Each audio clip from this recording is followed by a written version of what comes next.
Good evening. We will call the June 12th Cedar Springs Public School Board of Education meeting to order. It is now 6:45.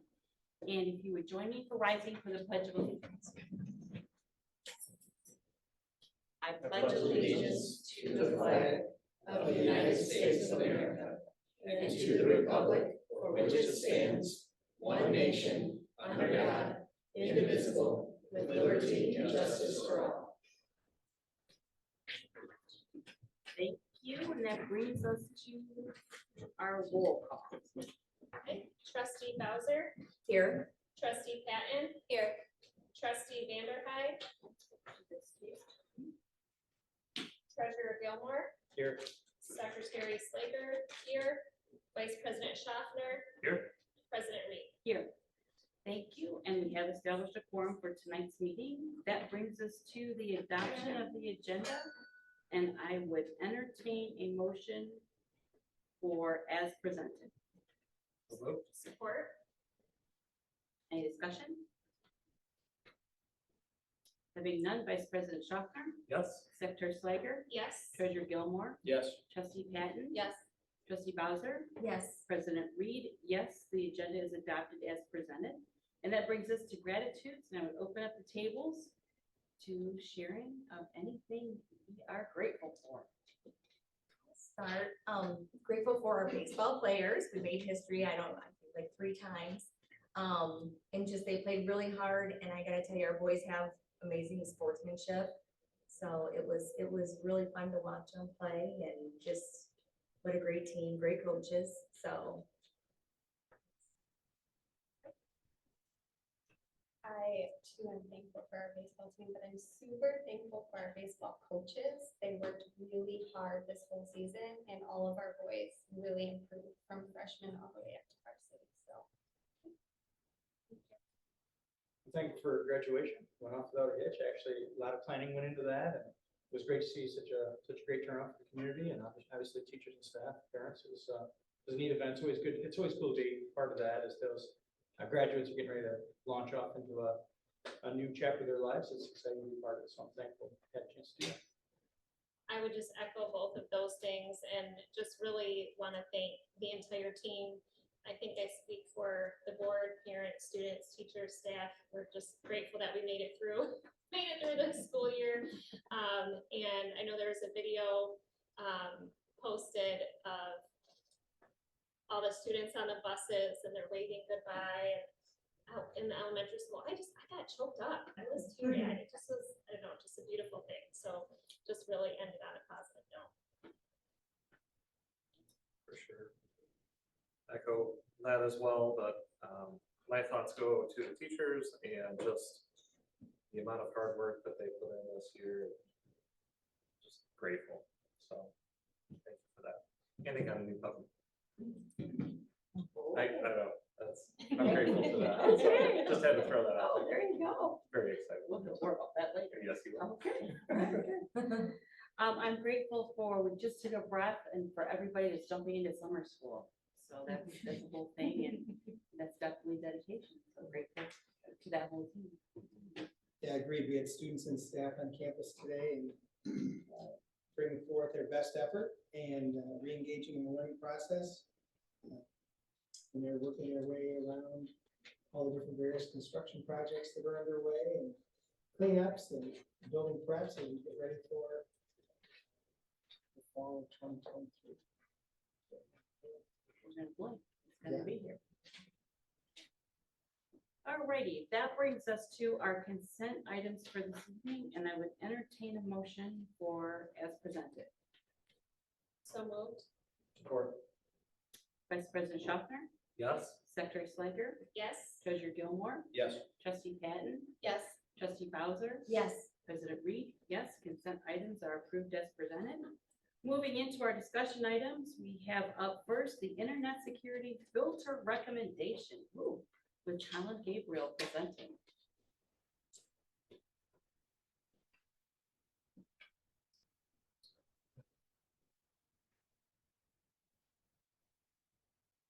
While Colin gets that pulled up, just to introduce myself as well, my name is Austin Littenbach, Technology Services Manager here at Cedar Springs Public Schools. And then I am Colin Gabriel, I'm the technology operations manager here at St. John's Public Schools.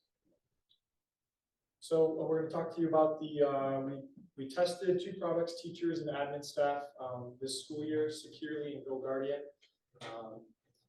We're going to go over a few of the points. So these products offer filtering and reporting on our student activity on the internet, on their devices. This enhances student safety in the district. They also offer mental health alerts to both admin staff, counselors, to technology staff, if kids are searching things that are dangerous to their health and their well-being. And then they also offer classroom management for teachers. Teachers can see student screens, what students are searching while they're on their Chromebooks, what kind of activity they're doing, and it helps the teaching staff have better classroom management with those functionalities. So when we were evaluating these 3 different products, we kind of broke it down to those 3 main categories to determine which of the 2 products would be best. So the first category that we broke down to is filtering and reporting. This is just what limits the websites that students can actually go to on their devices and records a log of what those sites are and what they've been doing on devices. So this just generally helps us if we do run into any issues, we know what sites they've been visiting. We can go back and see what students are doing, what particular time, kind of troubleshoot issues. And with the filtering, it also helps us maintain full compliance.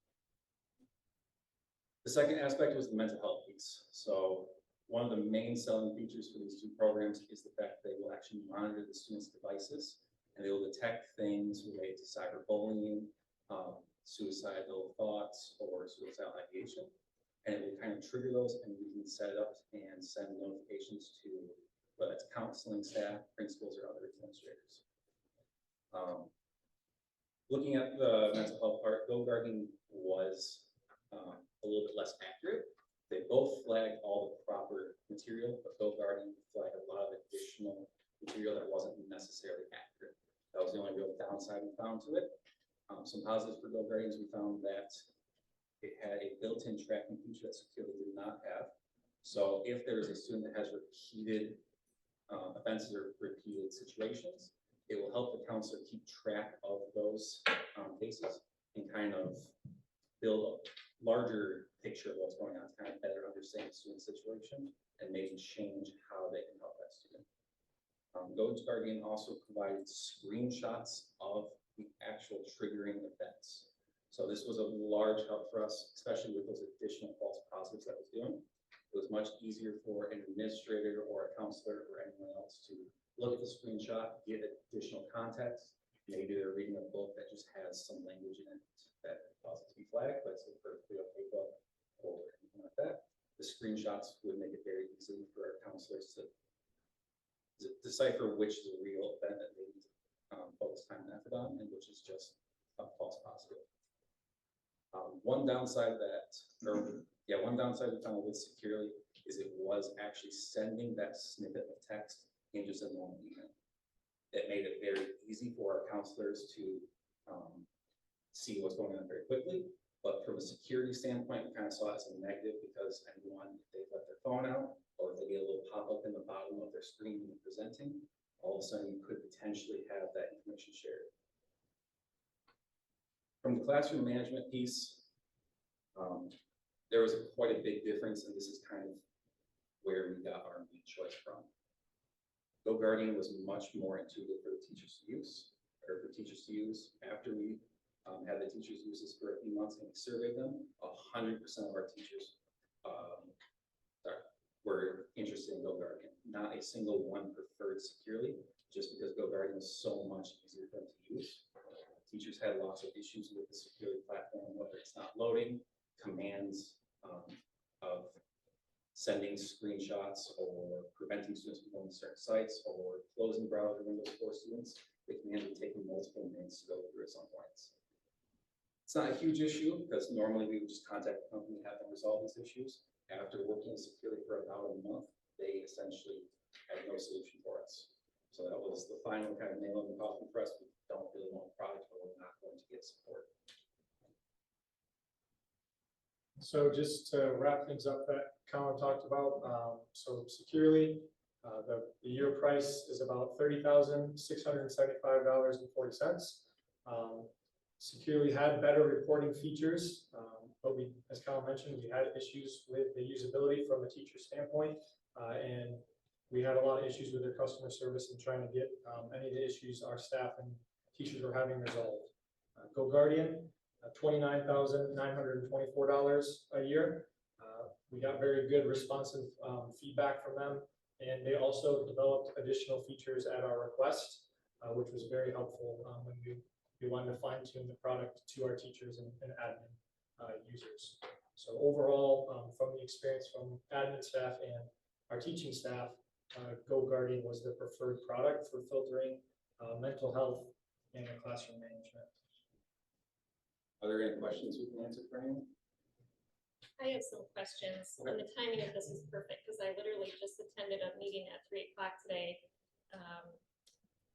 on a similar presentation, so, but it was on Safer Schools Together. Okay. Are you familiar with Safer Schools Together? It's a little bit, I think, more broad, so my first question was really, so Safer Schools Together really looks at a student's Chromebook usage or school iPad, depending on what district, but also other social media that they're using. So if I'm understanding this correctly, this is just Chromebook usage. Correct. So both of these programs just look at the traffic and the data of one of our students while on one of our Chromebooks.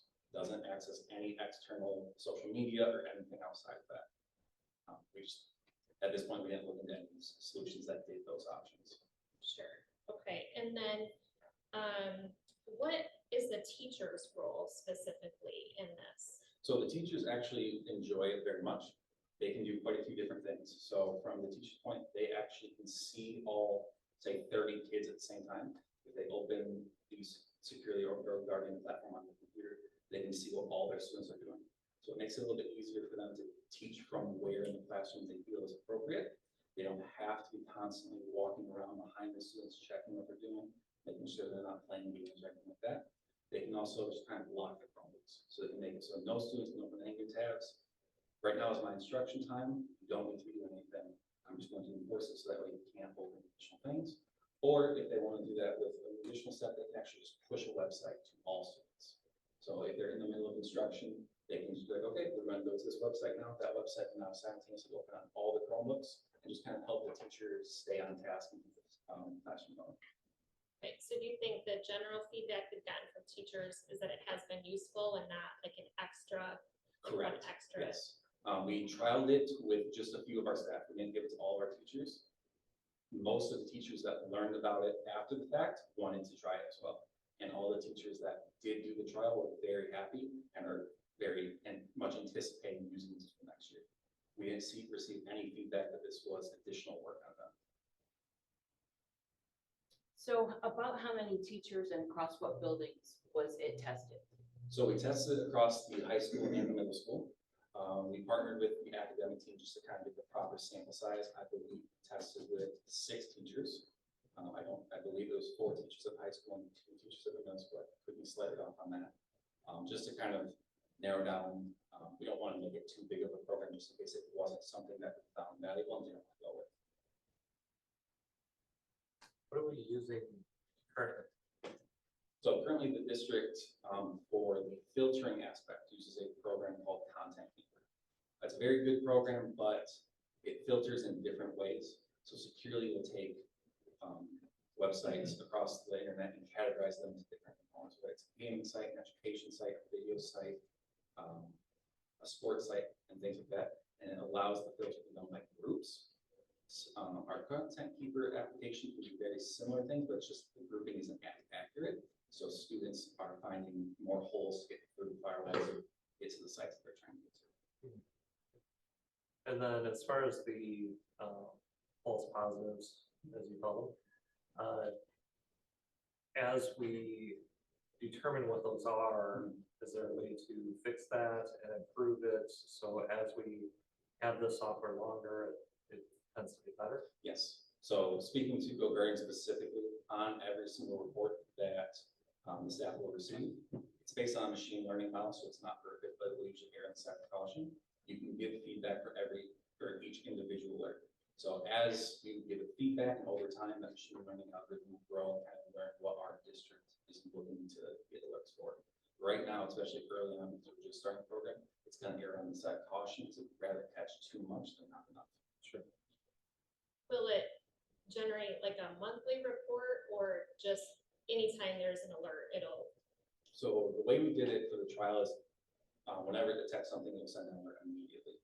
I believe we can do monthly summary reports, but that's just not something that we looked into this time. So anytime that a student was searching something, the counselors and administrators would get an alert immediately. if there was something specific, sorry, I got so many questions. If you were looking for something specific, would you be able to do like they call like a geocache search for like specific words? Like if students were searching a particular item. Yeah, Yeah, so with the filtering and monitoring portion of both pieces of software, you can retroactively go back and see what students have done where. You can search by site, search by search term, and you can define it by grade, by building, you can pull all that data, yes.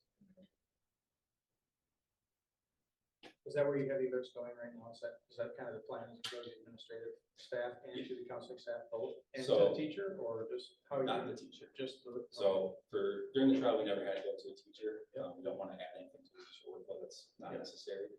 And so just don't have time to respond as quickly because they're teaching. Sure. So currently during the trial, we had it going to, it does a tiered list. So we had it going to counselors first. If a counselor never acknowledged it, at least in the high school, after an hour, it would alert the principals. But then that was the end of the road. Sure, the alerts. So I monitored the system over spring break while counselors and administrators were out. So I would get an alert, said you have a new beacon alert deployed from the middle school. And then it would give me the alert category, which was, in this case, self-harm. It was a very simple email.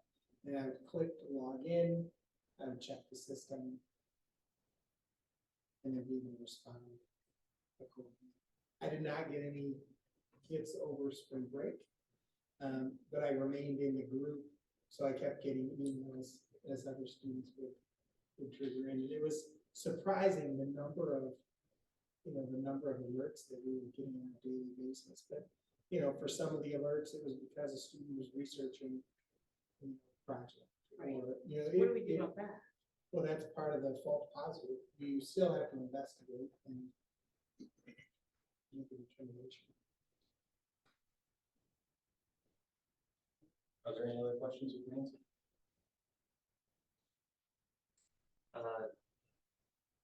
Is this a bidding process? Do we have to have 3? Okay, I'm seeing 2. Just wondering how that works. Make sure. It is a service. Okay. So ideally, we would have 3, but if there's not 3 products, then you would just use it. What we're using now, does that cost, does that count as a cost? Could that be a third? Or is it not apples to apples? I don't believe it's apples to apples. What we're currently using is just the content filter, correct? So it's not it does part of what these softwares do, but not the full scope of what we're. You can only really compare 1/3 of the product to what we currently have in place. We looked at 2 other and threat assessment and our safety meetings about 2 years ago, but they did not compare these 2. So there's technically 4 in the field. We've narrowed down to 2, trial and competitive 2. Guardian is present. Does it have any not consumer ratings or whatever you would call it? Does it have 5 stars, or how does that work in that world? So it's a little hard to judge because it's not a consumer facing product. There are no public reviews of it. But talking to other districts around the area, and then we went to some conferences earlier in the year talking to other districts throughout the state, these are by far the top 2. And there aren't any real large complaints to either. There are some small things, like Austin mentioned, with GoGuardian, we had some small issues right in the beginning, but their development team was willing to work directly with us and actually implement the features that we wanted.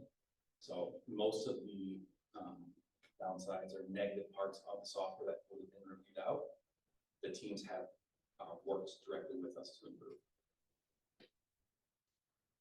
The cost structure, was it based on like per device, or was it a blanket for the district? And I'm only asking because I'm wondering if there was some savings if we were to go in with like the ISD or some other kind of situation. Yeah, the ISD doesn't use any products like this. There's only one district in the Region 1 area, which is Sparta, who uses GoGuardian. Cost savings, we don't really see much there, but as far as the pricing, it is based per student. And we have the pricing broke down a little bit. So actually not all of our features are for all students. Things like the mental health learns aren't for elementary students. The cost to the actual musical diagram to get there, we just didn't really deem it necessary. But the filtering and the monitoring and the other parts are still there. So we tried to save a little bit of money where we find the product would actually be used, seeing as how kindergartners and first graders aren't really using their devices to search. They're using them more on specifically led apps by the teacher.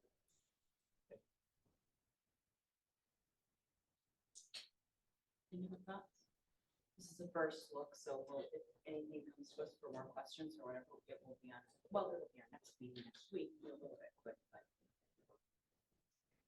Thank you. Thank you. Thank you. Thank you both. Okay, moving forward, discussion item B, 23-24 handbook revisions, and we're going to start with Mr. Schaffner has a theory. This is gonna share with us. Okay. All right.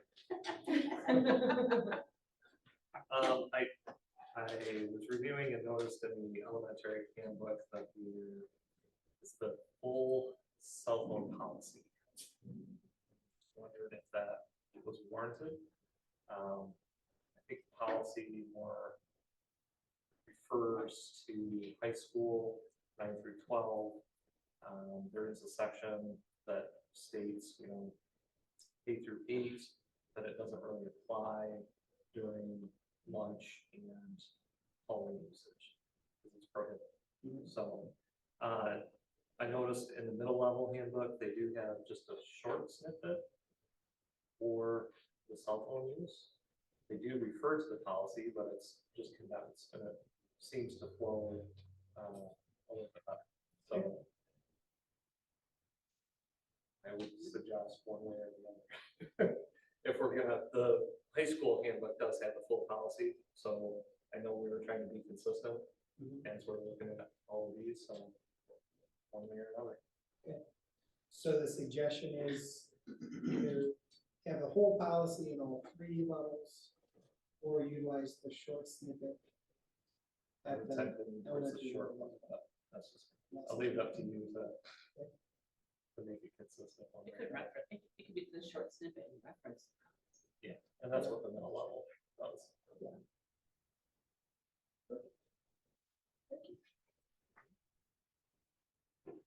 That was the only thing I really noticed, so everything else. Good, Matt. Go ahead. Anybody else have anything? Probably when we get to action, we're gonna hear a motion to table. We've got time, school doesn't start for a while, so it's not hurting. That's what.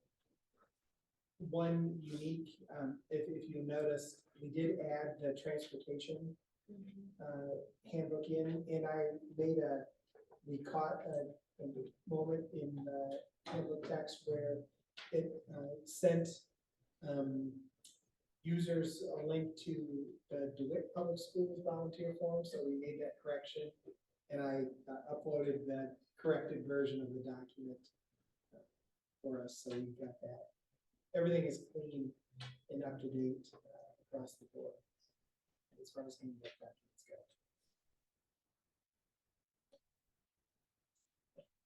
All right, thank you. All right, moving forward, we have discussion item C, end of year data review using the 98B format with Jen Haberlin. Well, hello.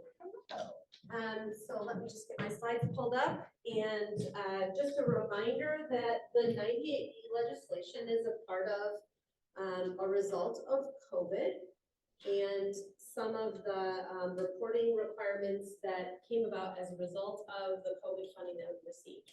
So the data report that you have in board book that looks like a little tiny spreadsheet for beginning, middle, and end of year will be posted on our website as legislatively required, as will the agenda for this and this slideshow. So should anyone have any questions, they are available very easily publicly on our transparency site.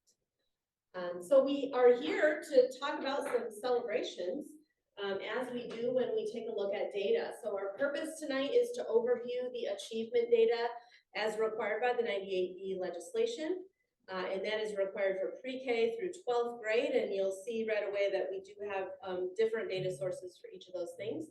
To hear how our MTSS teams make sense of the data in light of our continuous improvement goals. So a reminder, MTSS is a multi-tiered system of support. So we're looking at what do all students receive, what do a smaller subgroup receive extra, and what do an even smaller subgroup receive on top of that. So 3 different levels of support really, and how we make sure that everyone gets the tier 1. The students who need a little extra scoop get tier 2, and the students who need an additional scoop get tier 2 and tier 3. And that might look like getting longer amounts of time in intervention or more frequent intervention or a different kind of intervention. So that's just what the MTSS stands for. And then third, consider the barriers that all schools face and the assets that we in particular have here in Cedar Springs to help us consider those barriers. So hopefully all 3 of those purposes will be met tonight. So what is the district's vision for academics? Well, right now our continuous improvement goal in the continuous improvement platform called MyKIP says that we would be striving to have at least 80% of our students reach or pass benchmark in both reading and math. We also have some behavioral goals. We're not going to go over those today, but in terms of PBIS, we know that an integrated system where behavior and academics work hand in hand works best. So I won't talk about behavior today, but we also have goals around that. And then we would hope that 100% of our students are demonstrating a year of typical growth. So for example, I'm going to use a 5th grade example. If a student enters 5th grade and is showing progress like a 3rd grade student, we would hope that at least in the course of that 5th grade year, they make 1 year's worth of growth, not less than that. We would actually hope that they make more so they're closing the gap. That's really the big goal. And we have a lot of tools to use in order to make sure that that happens. So that's our vision. Right now we have 2026 in our crosshairs. When MyKIP began, it encouraged you to set a very big, audacious goal that you knew you could work towards in increments. So we have interim targets that our MTSS team set each year to say we'd like to get 1 step further, 1 step further, 1 step further. So we're here really to celebrate some of those pieces of progress that we have today. It's important to note that over the last 4 years, we have implemented a lot of new things. So we have new tier 1 resources in both literacy and math. And we know that implementation science tells us anything we try something new, we can expect a little something called an implementation dip. And the reason for that is often when you are learning something new, your confidence is a little shaken and you feel unsteady as the person who's leading. So we expect that as people who are implementing something new learn a little bit more and have more experience with it, that dip will go away. So you will see that we are still in the first 5 years, and implementation science tells us 3 to 5 years is what it takes to feel really confident doing anything that you're doing, especially in education. We're in year 1 of finishing up math implementation, K-12, which is monumental. And year 2 in finishing up a literacy implementation, K-5. In year 1, finishing literacy 6-8. So we have some very big new resources that our teachers are learning how to use. And every time they're learning, they're getting better and better and feeling more confident. And that's exactly what implementation science would tell us. We're beyond awkward and getting to consciously skilled.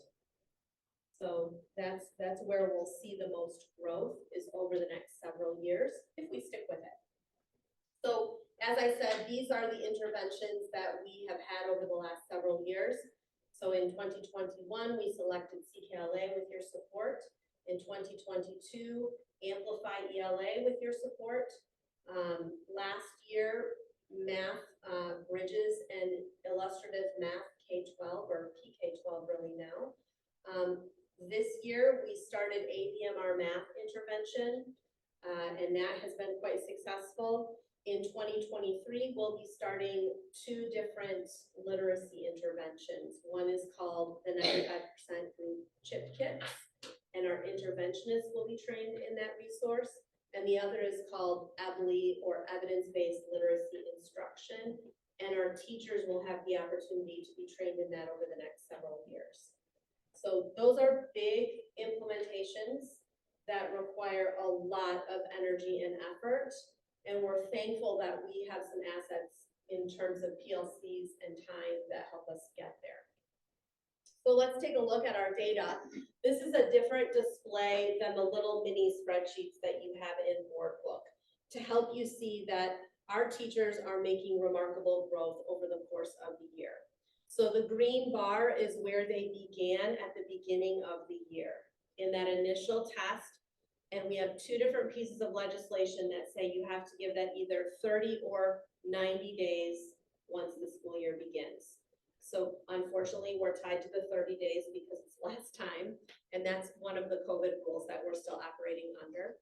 The blue bar represents where students ended at the end of the year. So using, I'm going to use Young Fives Kindergarten as an example. You can see in the green bar, they began probably right around 10% of their students were on grade level in math. By the end of the year, with the remarkable work of our teachers and the great help of the Tier 1 resource that they had, they ended closer to 55% of students were on grade level. So that is an enormous amount of work and an enormous number of students who were impacted by that. The pink line represents the national trend.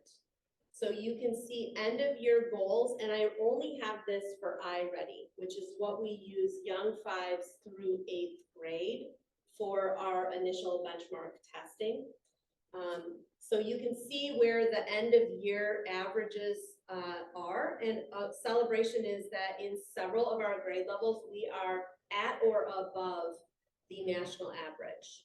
We are also at or above Michigan's average in most of our grade levels, and that average is slightly lower than the national average. But I want you to remember our target is at 80%. So that's what we're really shooting for. And we know we have a healthy Tier 1 instructional model if we're hitting that 80%. So that's something that we'll come back to when we talk about some of our assets. You might be looking at high school and saying, oh geez, what happens there? Well, what happens there is if a student is deficient in foundational math skills, they'll have a hard time accessing high school content. So that is a trend that we see across the nation. Cedar Springs is not unique in this area, and we have a fantastic high school team who's working to buck that trend. They will be implementing a different class at the beginning of freshman experience for students who were not successful in middle level math in order to help them prior to getting into Algebra 1 so that they have a chance at making up those foundational skills using some of the tenets of AVMR, that same math intervention that we're using at our elementary levels. Here's a different look at a piece of data using the Universal Screener for Number Sense. This is instead of a computer adaptive test, which all of our students are required to take under that COVID legislation. This is a face-to-face test that a human being, an adult, we call it the sweeper team, gives each student one-on-one. And they ask them to do certain foundational math skills. You can see that beginning of year to end of year, you'll see the comparisons across the grade levels there. And one of the celebrations is that we are starting to move students out of the red zone, I would say. And in many grade levels, you can see that from beginning of year to end of year, our students are doing better on that assessment. So as we continue to learn more about our tier 1 resource, I anticipate that this data will continue to improve. And then I thought it was also valuable to look year over year. So if you're looking at the red bar, that is end of year math data for each grade level this year as compared to the last 4 years. Something I noticed in this is that we had a major COVID impact, as did everyone else in the whole world. So we're not unique in that area, but we are starting to come back from that, to bounce back from that. And I would imagine that many of our teachers would second the idea that we're still seeing some impacts from COVID and what happened when we had to shut down and some of the learning habits or lack of learning habits that students had as a result of that situation. So we do have some areas where we are ahead of the game from where we were last year and even ahead of the game from where we were in prior years, and actually approaching in most of these areas, approaching pre-COVID levels. And that's a celebration in my mind that we're getting back on track and our students are getting back in the groove. So how about reading achievement? This is also based on, at the preschool level, an observational tool called TS Gold, at young 5s through 8th grade, iReady, and then at 9th grade through 12th grade, Common Lit, because iReady doesn't really go much past 8th grade. So you can see again that we have grade levels making enormous growth with their students over time, and that in most areas we are either approaching or beyond the national average. So that's great news that we're doing better than average students across the United States. And again, that 80% mark, we're getting there.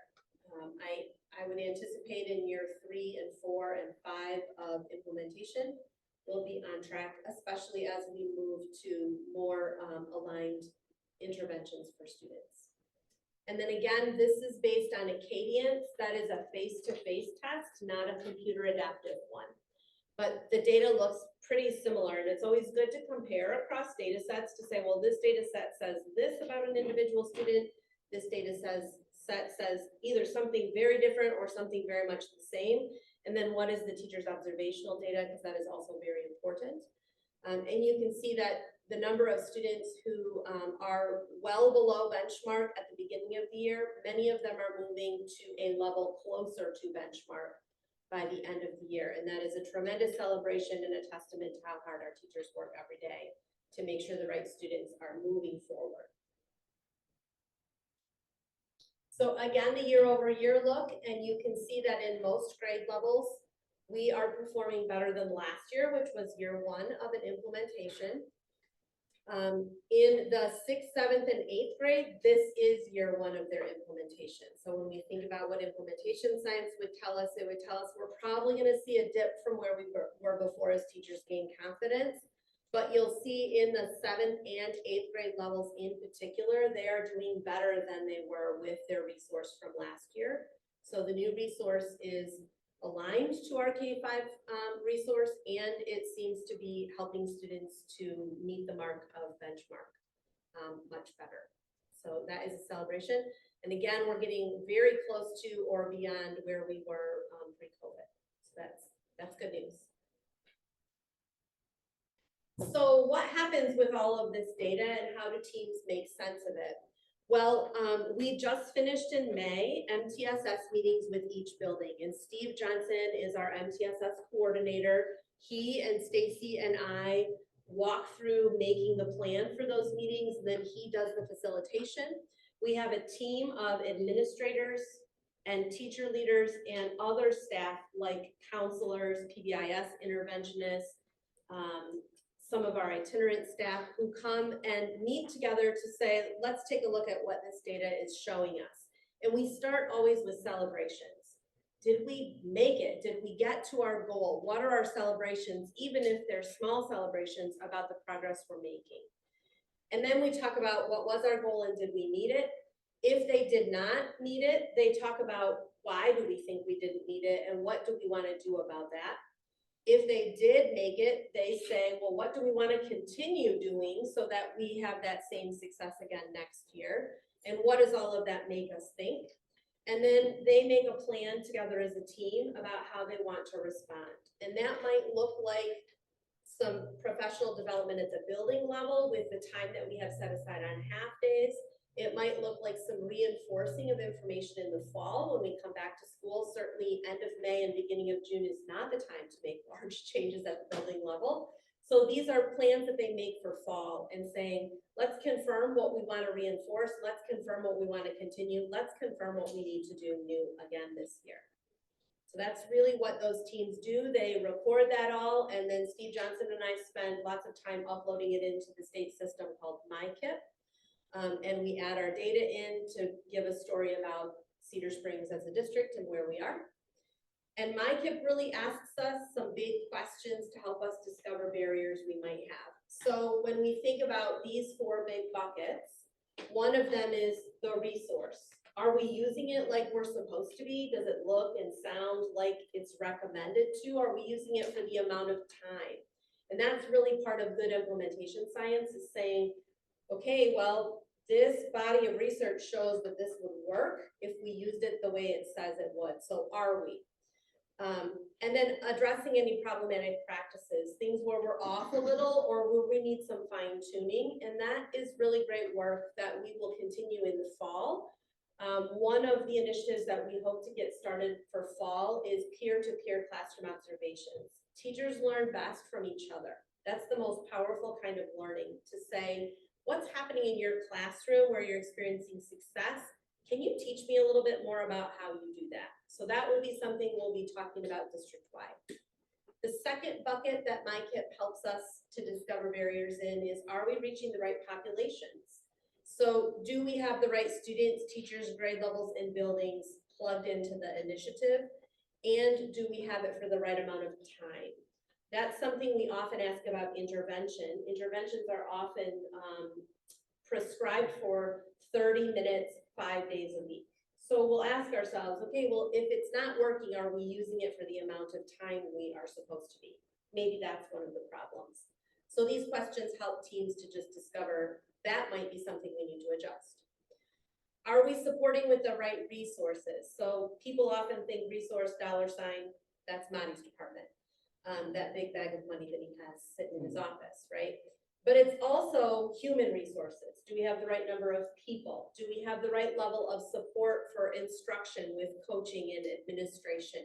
Do we have the right kind of technology? Do we have the right amount of time to do something? So it asks teams to think about those things as well. And then last, how are we doing reaching our interim and end targets? So those are really the big things our continuous improvement asks us to think about, and our teams have already done that work and made those plans for fall, which is fantastic. And we do have some big assets in this whole process. So our teachers and our interventionists are tremendous assets to doing this work. We can't do this work without them. They are the people doing the biggest work. Our instructional champions and specialists who come alongside and coach and help align processes and practices across grade levels. Our building administrators who are stepping into classrooms and saying, how's it going, what do you need? They're tremendous assets. And then it would be terrible for me not to mention Steve Johnson, our MTSS coordinator, because he really does keep track of all of this work and does a wonderful job planning it and moving teams through it. We also have assets in terms of, and I heard this celebration repeatedly in our MTSS work over the last several weeks. It is so great that we have a comprehensive resource for math, a comprehensive resource for literacy. We just need to dig in a little bit more to it. And I heard that over and over and over again from different buildings. It's also fantastic that we're getting towards evidence-based tier 2 and tier 3 resources that we will use across the whole system. So no one has to say, I wonder what I should do to figure this out. We're doing it together as a team, so each student has the chance to get the same grade instruction. Our assets are our MTSS teams, our data conversations, our action plans, and those systems. It's a gift to have a couple of hour block of time to meet together and to really reflect and make plans forward. It's great to have our PLC data and action plans, and it's really lovely that we have time for PLC meetings and for those building improvement meetings. And then all of the mindsets that we have around, we just want to keep getting better and keep getting better and keep getting better. I think our biggest asset is that we have a compelling reason to continue to improve, and that's our students. Their success is what drives all of us. And so we're thankful that we have a purpose that is compelling and that we feel strongly about. So that's where we are, and I'd be glad to answer any questions. So just a couple questions. We've been at this for, you said 2 years, right? We're going into our third year for K through 6, for 7, 8, 9, it's new. K through 5 Oh, K through 5, okay, with literacy. Yep. This is 2 years going into year 3. okay. So I guess my question is, have we, and I'm only asking because there was a time when we looked at the data, we were concerned about a certain class or two of students where during COVID, they had taken a dip during a critical point in learning. Yep. So since we have a couple of years worth of data for some of these students, have we identified any group that we're concerned about, and do we have a plan? It sounds like you said we were developing building by building plans. But We are. Yep, and they do look at cohort data over time to see how is that group moving through. I often hear, oh, that's the tough group, about a certain group, like, oh, they have been historically lower in this particular area. If you look at the green bar there, especially in literacy, that's the first COVID year. That's when we shut down early. I mean, you can see that that made a difference over time in student outcomes. And it did everywhere. We're definitely, it's not as just a Cedar Springs issue. Yep, they are mindful of that. Thanks for asking. a couple of ones was, so teachers, you said you guys are slicing and dicing the data with the teachers, so they can see what's going on.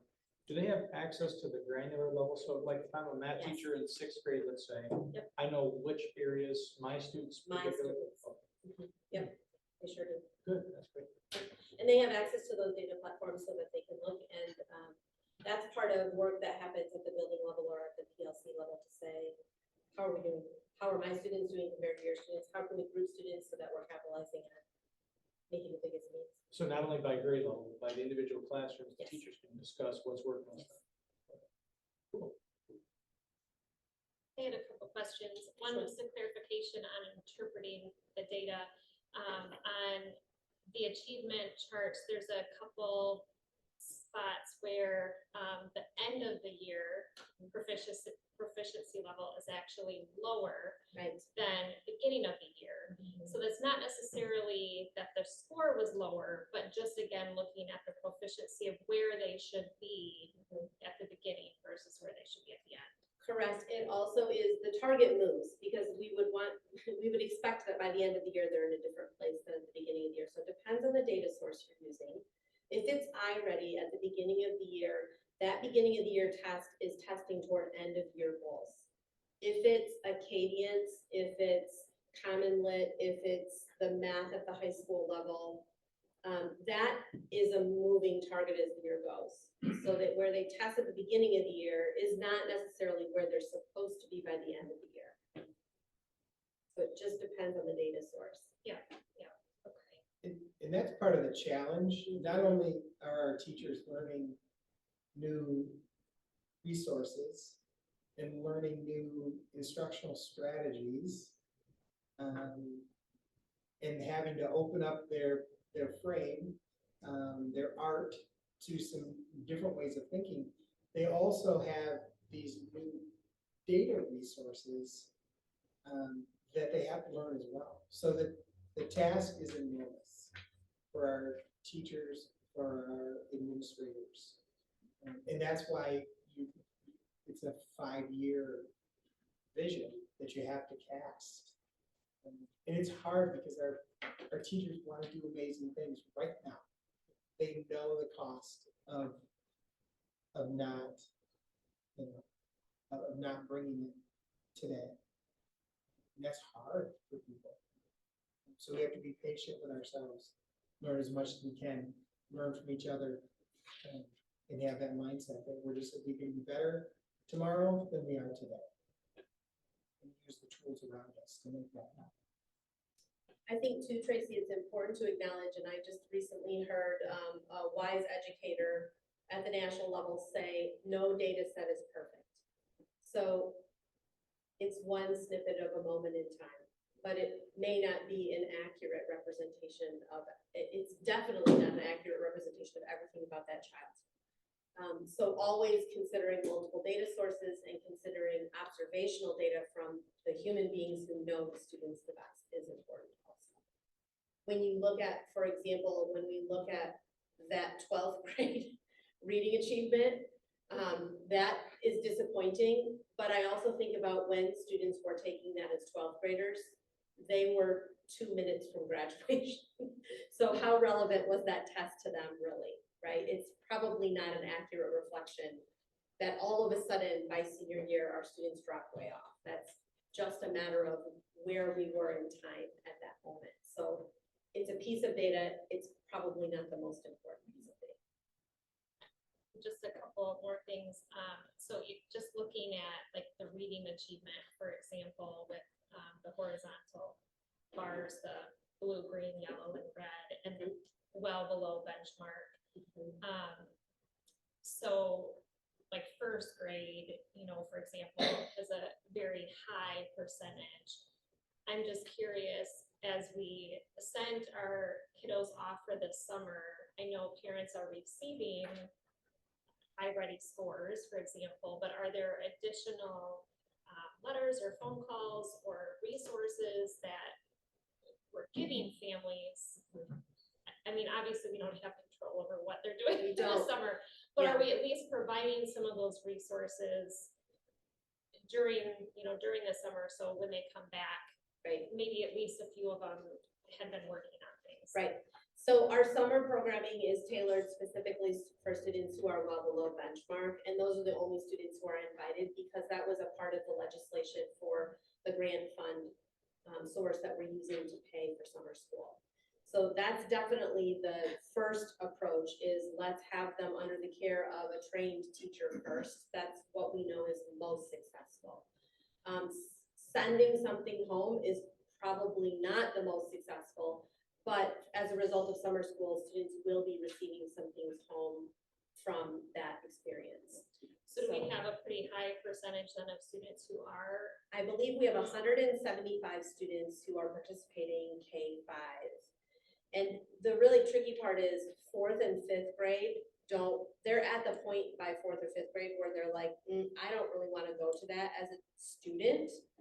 K-3, they're more likely to go, but 4th and 5th grade, that's where their identity starts shifting a little bit and they start thinking about, you know, what makes me cool and what doesn't make me cool. And we didn't see great success with 6th, 7th, and 8th grade summer school last year. I think we invited about 80 students and about 18 participated, but by the end, it was down to like 3 students on the last day. So it's harder to make a 6th, 7th, 8th grade student go as a parent. And we're seeing that a little bit with 4th and 5th grade too, but we're trying. We're doing what we have control of. We try to use, Steve Johnson started one of our meetings this year with, you know, let's think about our circle of control. And we have to remember that there are things we just can't control. So the data, I'm just curious, because I think it's awesome, the data that's available. So for a teacher that's kind of evaluating how did the year go, and they're looking at the end of the year scores, for their incoming class, they get a chance to look at where these students starting out at and where's their gaps, so they can kind of adjust and adapt. That's readily available. I mean, teachers are pretty familiar with getting in and getting after that. It's a little bit harder to get the historical data for the class you're getting. Okay.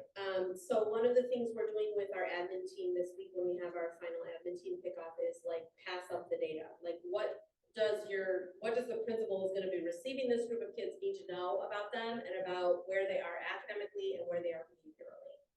So that's a piece that we'll be doing with our administrators. I had another question too. So just thinking of like the new curriculum, if there were times this year where, and even just looking at now that we have these data points, if doesn't feel like it's working, if it doesn't seem like it's working and there's frustration. I know you even mentioned it can be really helpful to learn from each other and learn from other teachers.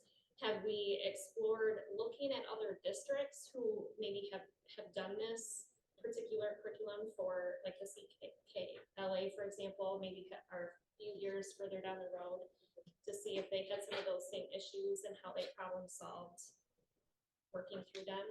So I keep in touch with several districts through the Amplify network that is available to curriculum directors. Actually, Cedar Springs is kind of setting the trend for Amplify. So they're looking to us, which is exciting and quite a compliment to our folks who are working so hard to implement something that is vastly different than what they were using before.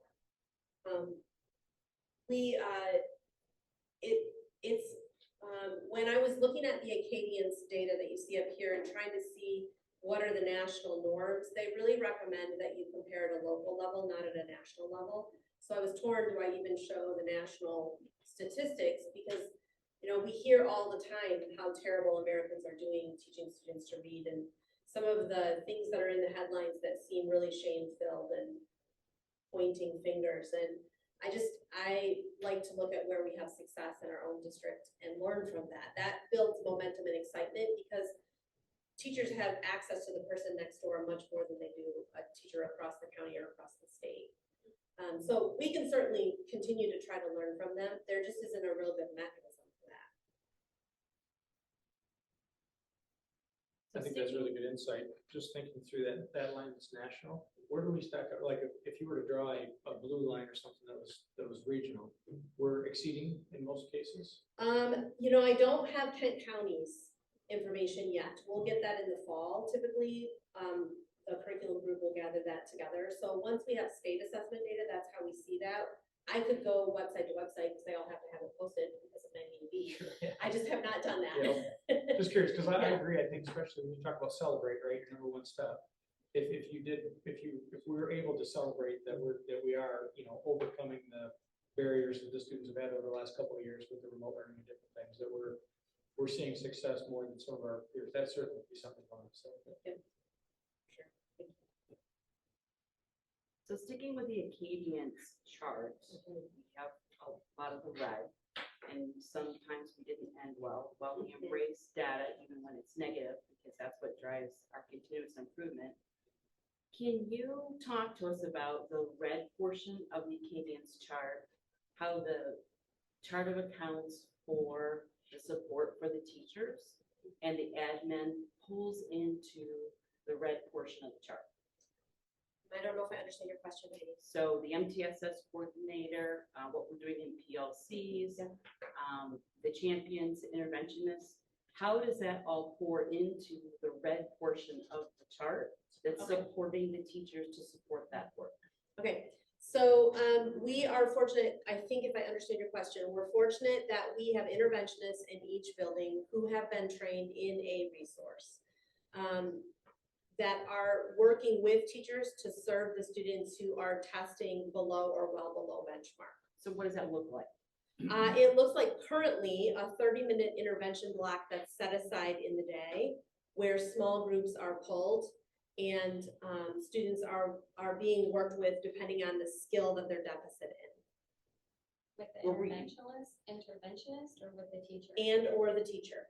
It depends on the training level of the teacher. So we have some teachers that have more training in the intervention than others. That's right, no, you're fine. Yeah, yep. That's the EBLI and 95% group that we want to start implementing in the fall. So specifically for Acadians, that's specific to reading. Teachers have a data display that tells them specific skills. And it tells them how each student is doing on each set of skills so that they're able to say, this is where to begin. And as we get teachers trained in EBLI, it will give them the pathway of now what do I do? We also want to use, CKLA has an intervention toolkit that we're going to be training towards.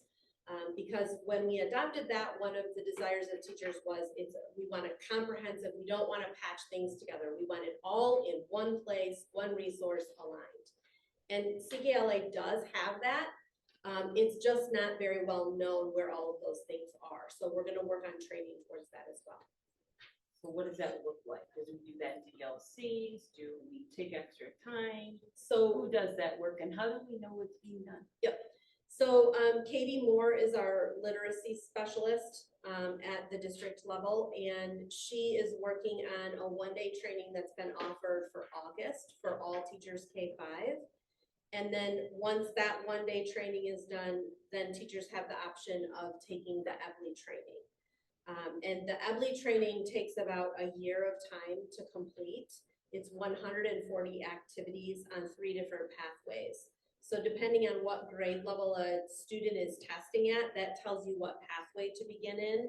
And then once you take a quick diagnosis test of where are they, it tells you what activity to start with. So am I hearing correctly? We started with CKLA, we were hoping it would be one whole thing. Yep. But we're going and we're adding a second thing, which is EBLI. So CKLA is tier 1, all kids get that. Tier 2 has to be something different or more for those students who don't get it in the tier 1 instruction. So our teachers have between 90 and 120 minutes set aside each day for literacy instruction. That's the tier 1 time. If that, So, Yep. so we went a whole year without implementing tier 2, is that what I'm hearing? because we implemented new math, and it's a lot to learn a lot of things at one time. But these kids don't get another grade level, correct? I agree. Yeah. We also have to think of the capacity of our teachers to learn new things. Yep. Nevertheless. I agree. It's urgent. I have another question too. Sure. Did we test this with the teachers prior to going live with this implementation? Was this something that Which- we had access to see if it was easy for them to comprehend and take on? Which thing? Any one of these, CKLA, whatever else was mentioned on here, were those tested prior to us implementing so that they had an understanding of what they were gonna get into? Yep. So CKLA, a committee chose that, and then during the course of time before it was adopted, teachers had the option to try it, Okay. and we collected feedback on that. And was it acceptable feedback or was it? Yeah. Oh, okay. So we're just seeing lags then, where teachers or maybe even, We're seeing what we would expect when you implement something new. okay, I would not say we're seeing lags. We're seeing exactly what we would expect when implementing something new. and where can we find the statistics that it does take 3 to 5 years to get comfortable using newly implemented educational assets? Michael Fullen is the resource. He's Okay. a researcher who does quite a bit with implementation science, FULLAN. Another question, I know we're Sure. getting a ton of data questions, but, you always slice and dice the data lots of different ways when you're Right. looking at something. So when you think about that implementation lag that you were talking about, right now, we're looking at kind of grade levels in succession, if I'm thinking about this right. So you're seeing first, second, and again, snapshot in time. Since we have a couple of years worth of data, have we looked at first grade in 2021, first grade in 2022, and first grade in 2023 to see if that skill level is improving with the instruction? We do have that. I didn't think to put that in here. That's our iReady data over time, so you can see the cohorts and how they display through. Then we know how effective our plans are. Correct. So we're looking at that too. So I need to go back to tier 2. Sure. So, okay, so the teachers, that's not something that there's time to do, granted. Tier 2? Right, for the first year. That was. Right, this was the first year, we started installing our intervention system this year. So in the summer of last summer, we hired an intervention coordinator who's been working on getting interventions installed across the K-5, and she's even been up to 6, 7, 8, 9, 10. So there were some tier 2 outside of what the teacher could offer. We were doing some tier 2 or we weren't. It wasn't aligned, so people were doing what they thought was best. Whatever they knew and had their fingers on, that's what they were doing. But the coordinator started. I'm This year. just trying to understand. Yep, she's been working on that all year. Okay, So so was she engaging, saying, come on, Trent, we need to do tier 2? I she mean, what was did that working look with like? our interventionists, and then our math and literacy coach were working with our teachers. So we're trying to provide a system of supports versus a random collection of what the teachers think are best practice. Right, I get that. I was just trying to ascertain Yeah. when we're starting and how long it's taking. That's the basis of my question. Yeah, Who is is that Joy? So has the feedback been very positive then that our educators feel like she's really been available to them? Or like, is there like a check and balances for that to make sure that? Joy's job is to work with the interventionists, not with the teachers. That's her job. So she's been working with the interventionists. We have her data set that we just looked at with the admin team on Wednesday or Thursday of last week. And it shows pretty significant improvements in students who were having intervention with interventionists. Does she have a district office? Yep. Okay. And I was also thinking about the data you shared a while ago about, unfortunately, some of the environments that the kids that are coming to school typically have, they may struggle in multiple areas, I guess is what I'm getting at. So do we see a different subset struggling in math versus struggling in literacy, or do they tend to be the same? Because your point about limited time, limited resources for the teachers, limited time for the students. So what are we doing if those kids fall into the same subset for both groups? That's exactly the problem that we threw to our admin team on Wednesday or Thursday, when we met last week, was we have a limited amount of time in minutes in our day, and we have urgency about both math and literacy. And so there are different schools of thought on that. One school of thought is put them in whatever they're the lowest for intervention. Another school of thought is give them intervention in both. From a cognitive load standpoint, for a young learner to think about intense intervention in reading and intense intervention in math, that's a lot. So we have asked our admin team to think about what would be best for the learners in their building, because it might be different from Cedar Trails to Cedar View. So they are working on their recommendations for that, and we'll finalize those in the next month before school starts again in August, so that building leaders are able to think through that decision making. There are quite a few who are in both. When do we look for when we're finding for special ed resources? I'll let Stacy talk about that. Might be a Stacy. When are we starting that? We're talking about interventions and things aren't going right for our, for the kiddos that have trouble. When's our earliest IEPs and what's our find child piece? Oh, our earliest IEPs are 1 year old. So we have early on services from 0 to 3 years old. So as soon as the doctor recommends the student gets early on services, as early as truly 1 year old. Or if that's a doctor, what about us as a district doing the find piece? 0 to 3, KIC does our early on piece. And then 3 to 5 is here in the district through the childhood. And that's through our preschool, our DSRP, through our collaboration networks with doctors. So it is. I think her question is, once a student starts in our district as like a kindergarten. Yep.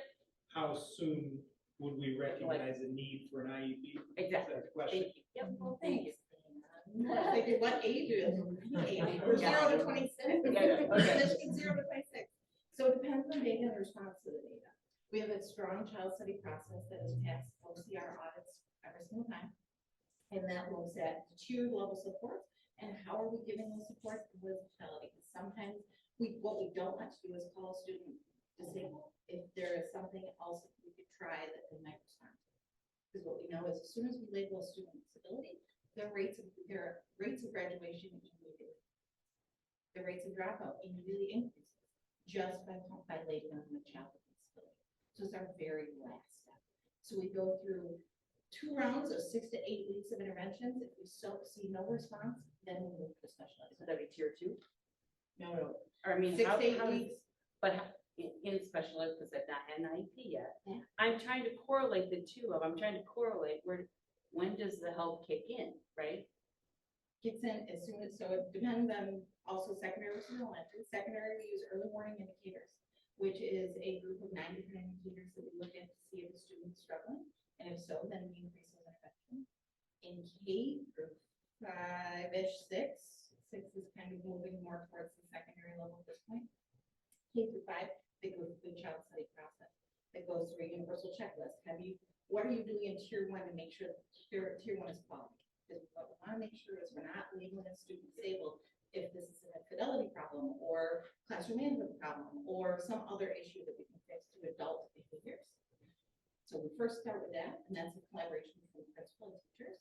And I have a whole checklist of child study process. Right. So my point is, if we're gonna, my concern is we're gonna miss kids. because of the lag that we have identified here, right? And the tier pieces. Is that a true statement? So we get audited for child finding every single year, and we've never had a finding for it. And you won't, but parents are looking at everything. Right. I get it. I know. We also have about 15% of our students that qualify for special education, which is higher than the state, higher than the national average. So we're And not catching that I'm wanting them, I want the help, whether it comes from tier Yeah. 2, interventions, whichever way it comes from. That's the basis of my question. You bet, and that's where, and multi-tiered system support, that's what MTSS, to make sure every kid gets what they need when they need. So with that multi-tiered system, and you're maybe more familiar with the education process, than me, but so we have a student that's struggling, they're identified, we give them additional resources, that's the tier 2, when they get more of that intervention. If that's not successful, then what does the move to tier 3 look like? And then what does the move from tier 3 to a program like Heidi's talking about with special education? Kind of lump our tier 3s all together, special ed and the second extra school. Okay, so step 3 is basically that An next IEP. step. Okay. It can be, it straddles both. I was trying to figure out if it was 3 steps or 4 steps. so- I tried to make it Yeah. clear, no one will buy I it. know, I Alright. know. We talk about that often too, Trent. Yeah. I think the move could look like, we're gonna do the same intervention for more time, Yes. or in a more one-on-one setting. More customized. Yes. More frequent, dosage is higher. Yep. The So- intensity. So then, I mean, I know we're in the weeds now, so I appreciate you guys humoring the questions, but are there certain, so being that it's customized, and you're right, you don't want to, and I appreciate that data too, you don't want to label somebody if that immediately hurts their graduation, immediately increases their dropout rate, but are there any triggers where we go, okay, we wanted to try everything, we've tried everything, what's the trigger now to where we don't have any other options but to go with this app? Certainly, we have the child study process that is sequential, so that the student has every opportunity to respond to intervention. But then there are also exceptions that skip the line.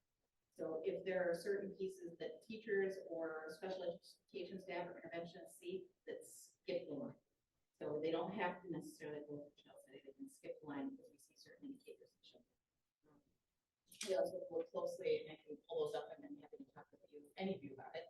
But some of those indicators are also sudden changes in behavior, sudden decline in academics, sudden homelessness. We really dig in and figure out what's going on there, and is there a behavioral component of especially. So there are some exceptionary pieces that can skip the line. So is some of, just again, not to get too much, but like if you have student data that's individualized, the data that you just shared with us, if they have struggled in one, whether it's literacy or math for a number of consecutive years, is that a flag, or what does that look like?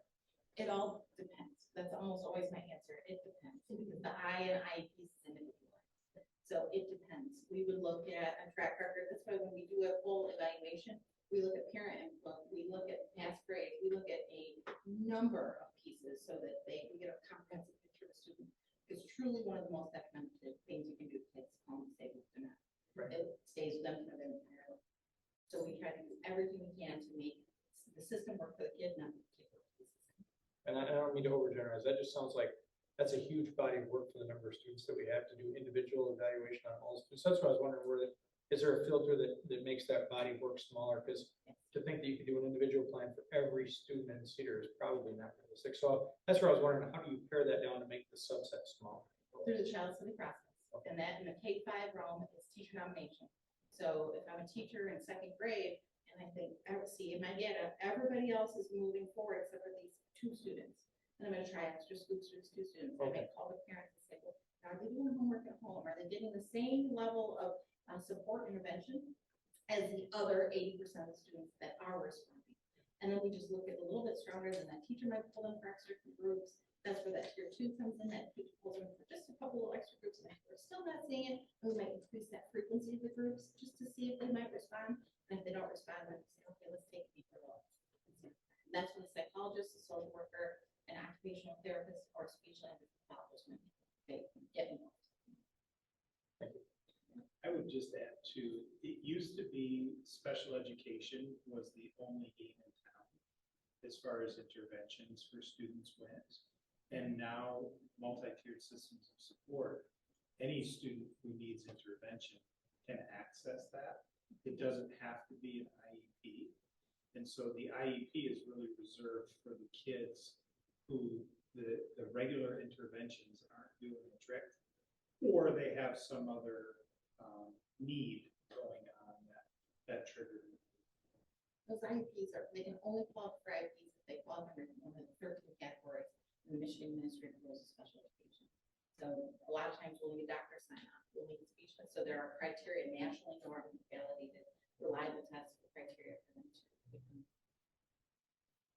I think it would be helpful for us to receive like an org chart of how all the positions pull in and how they might affect the red categories, and that might answer some of our wonderings.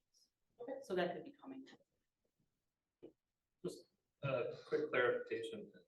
How long does that process, say you have a student that's identified, how long again do we? Identified as needing a special evaluation or just identified as It's struggling in tier 1, that's moving to tier 2. If there's a 6 to 8 student in weeks? first grade that, you know, is struggling, and the teacher identifies him or her, how long would that process take roughly?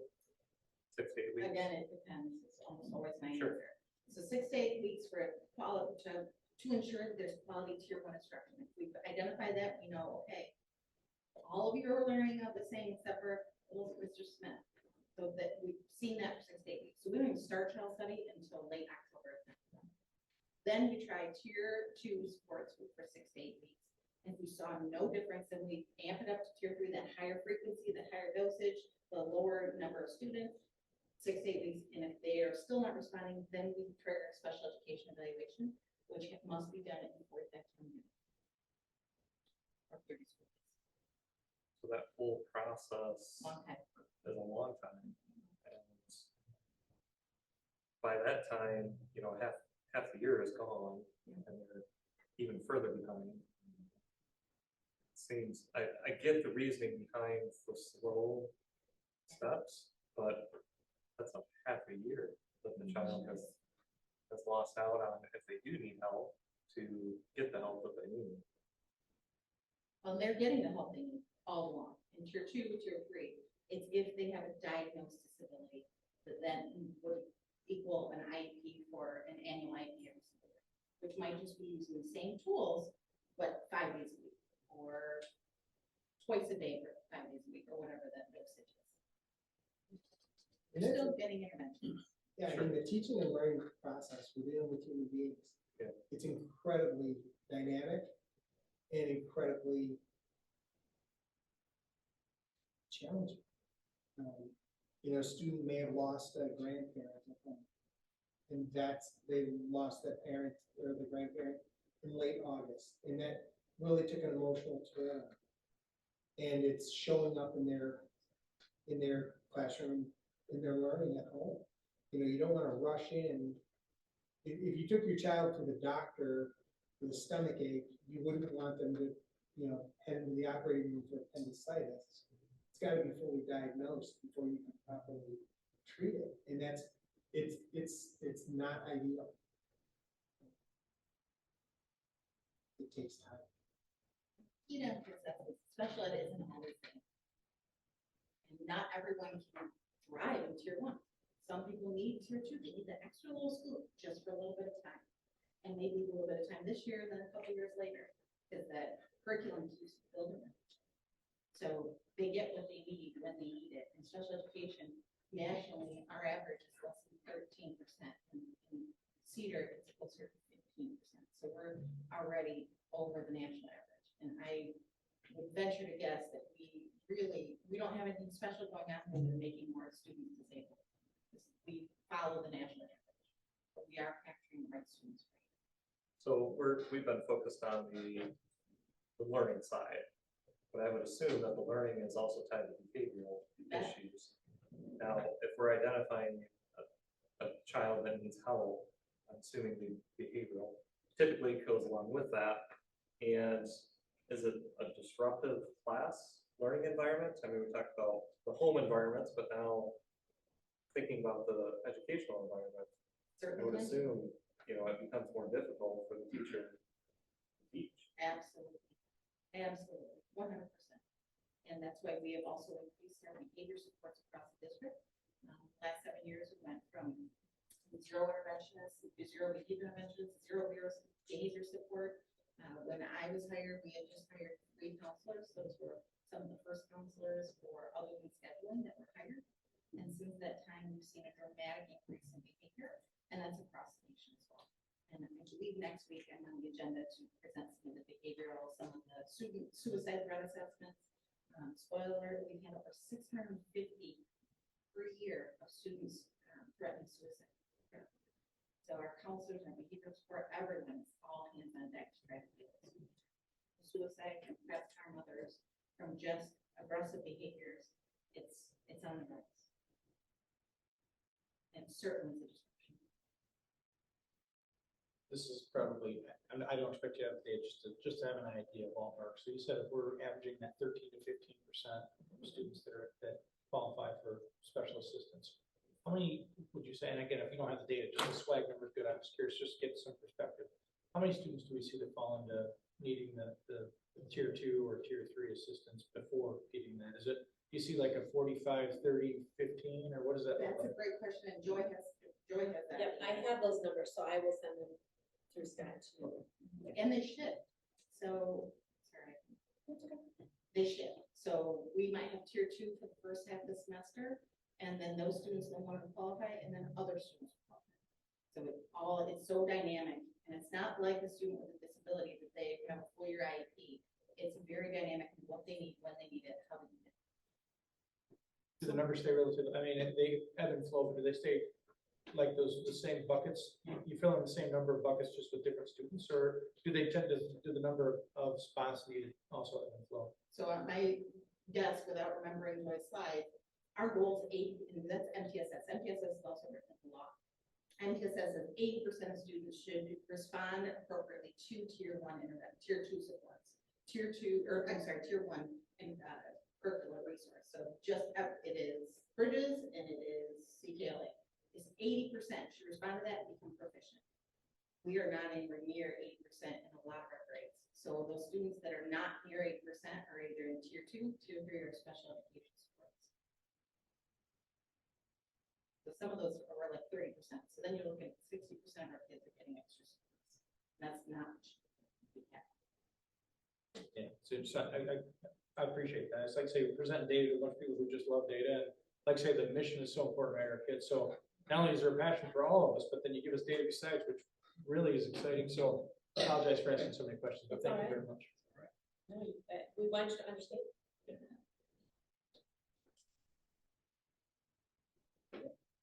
Sure, another half hour of questions. I'm ready. We're good for that. Okay. We still have the wonderful budget to. There you go. Thank you, John. More numbers. Yeah. All right, that brings us to, I even lost the agenda. The budget hearing. All final 22, 23, and initial 23, 24 budgets, and with Marty, and we'll see how many tiers he has. Well, I heard a few. Do you have data? Yeah, numbers. Yeah. Right. And I heard a few terms that will apply to the budget, shifting and overflowing. Yeah. So, first I want to give you an opportunity, in board book, we do have the general fund as of May 31st, 2023, and the bond budget spreadsheet. If there's any questions on that, we can cover those now, but we do have a lot to cover with the final amendment and the initial amendments, as well as the truth and taxation, the L4029 presentation. So, any questions on those two documents? All right, we will jump into the final budget for the 22-23 school year.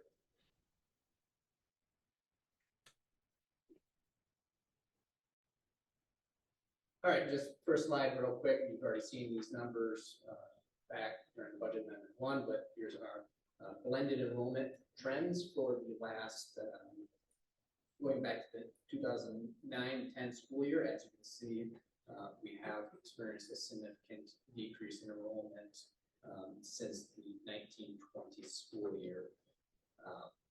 These numbers were presented before the February count. The February count actually came in 30 less students than our fall count. That's something we will be taking into consideration in the 23-24 budget. Just real quick, historical funding, foundation allowance history, currently at an all-time high at 9150. Later, in our 23-24 presentation, I am projecting a $458 increase to the foundation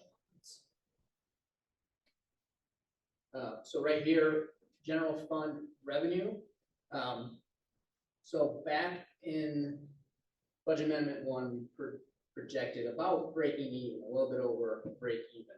A few things have changed since then, both on the revenue side and the expense side, both in a positive variance.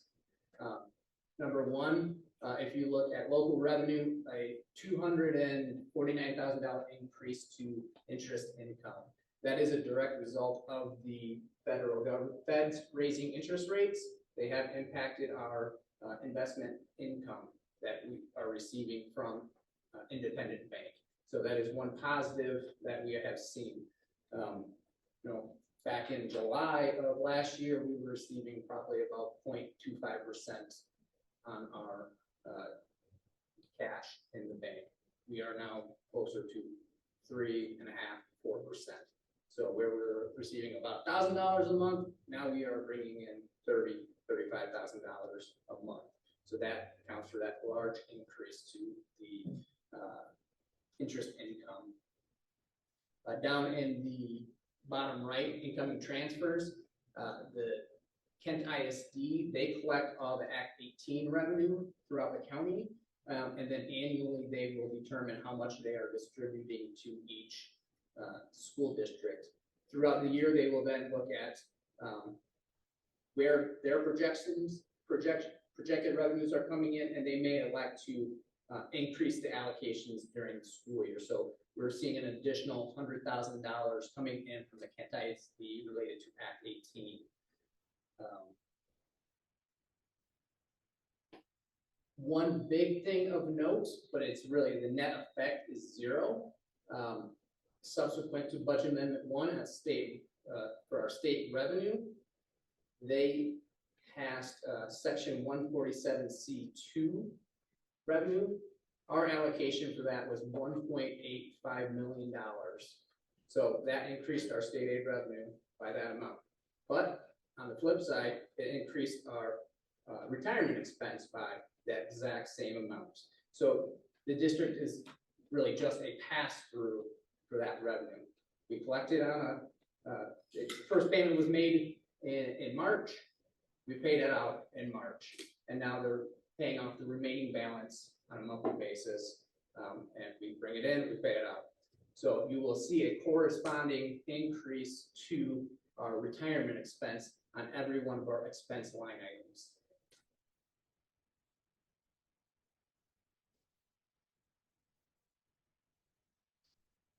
So here's our funding, Budget Amendment 1 compared to our final budget projections. The slices of the pie are remaining relatively the same. This is really small for me here, but we did, in Budget Amendment 1, we discussed kind of hitting the gas on our ESSER draws. Based on some of those other incoming revenues, I kind of took my foot off the gas a little bit.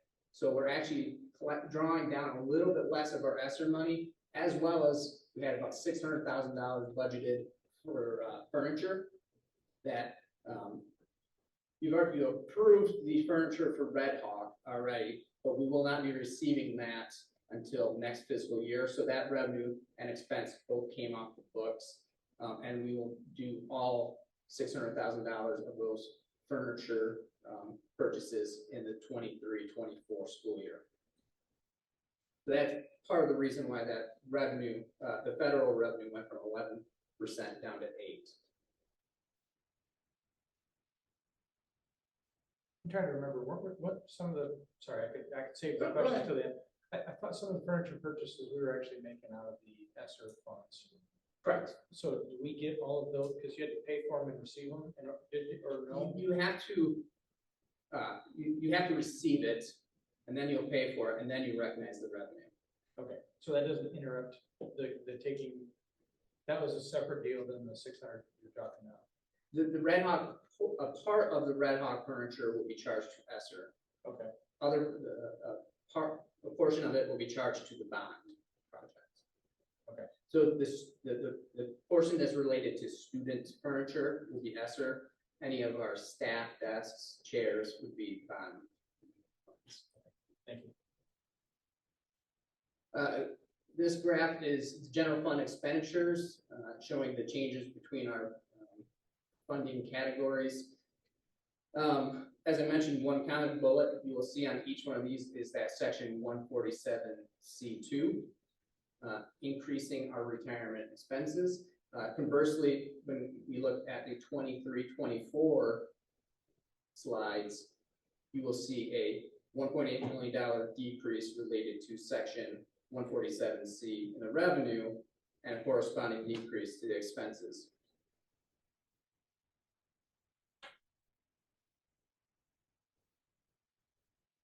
I'll go back real quick. There's some notes. Also, I mentioned some expenses that came in favorably. Some of the bigger ones, transportation.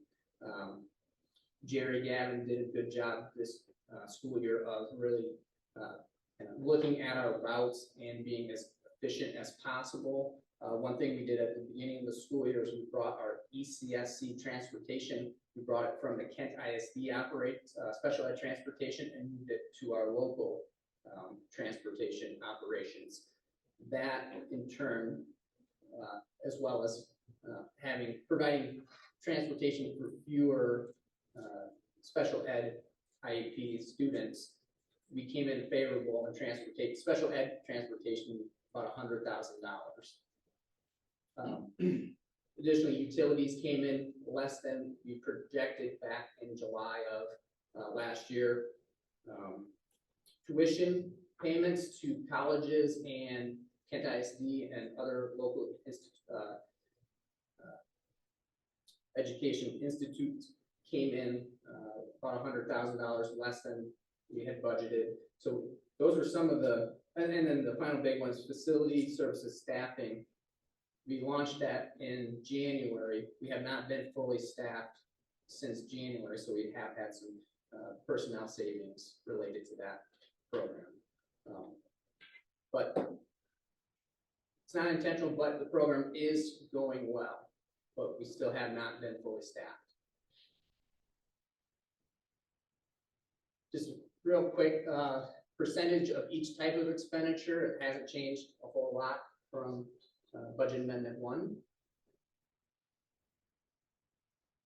So our basic programming decreased just under $40,000. As I mentioned, the net decreased the tuition payments for dual enrollment, EMC, virtual courses, and My School at Kent. Related to virtual courses, we changed the vendor that we were primarily using for virtual online classes. Michigan Virtual University switched it to Apex. It's a little bit of a cheaper solution. We use more of our own staff to present it versus online instructor. So that is part of that savings, as well as our high schoolers just didn't do as much dual enrollment this year as they did in the past.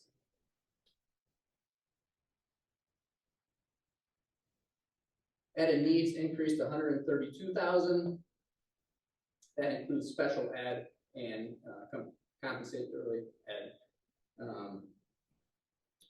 We did decrease the amount that we were paying out to our regional special ed programs by $160,000 in special ed, and that was offset by a $179,000 increase to that section 147C2.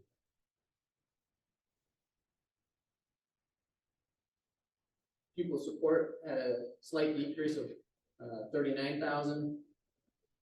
We had a social worker who resigned mid-year, so we had salary savings on that. We were not able to refill that position this year. We will be filling that position in 23-24.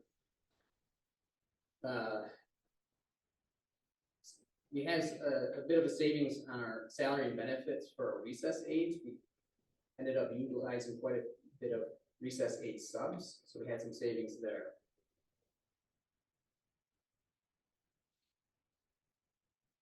Instructional staff services increased 123,000. Slight tweaks to wages and benefits, $20,000 increase for professional development, teaching and learning supplies, and then we had a small decrease of about 12.5 K in AP testing costs. Any questions so far? Am I going too fast? Right, good speed? All right. Just a question, I guess AP testing, do we have less students wanting to test for AP, or did the cost to test each student go down? I believe we have less. Like as left, I'd have to compare that. Just curious. But yeah, that invoice just came in.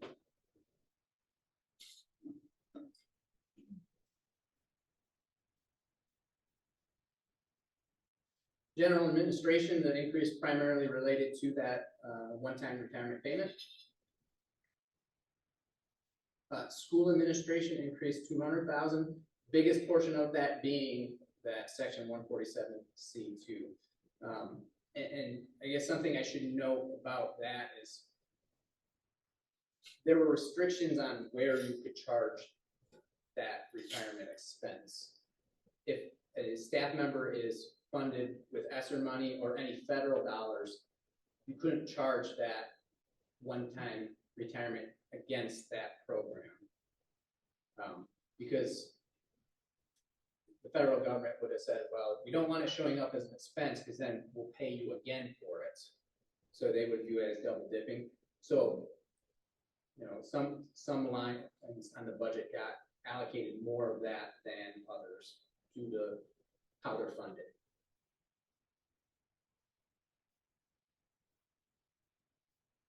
Business and services, about a $25,000 increase in the retirement expense, some minor tweaks to salary and benefits, and then a decrease to what we pay for tax abatements.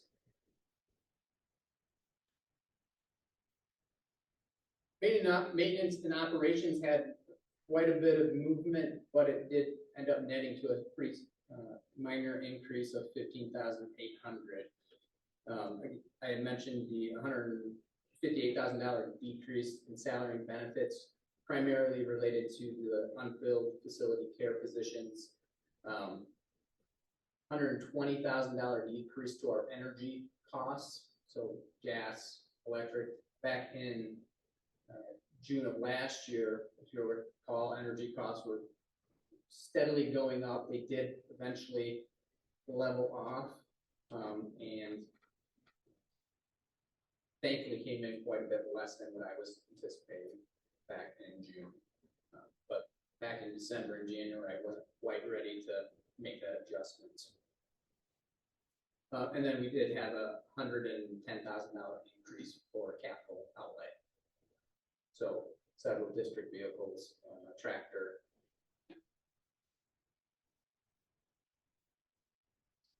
Transportation services is down $121,000. Again, I mentioned Jerry tweaked some of his routes from the beginning of the school year, so we started seeing some savings there, as well as the big one is the special ed transportation that we is passed through the ISD at a significant savings compared to prior years.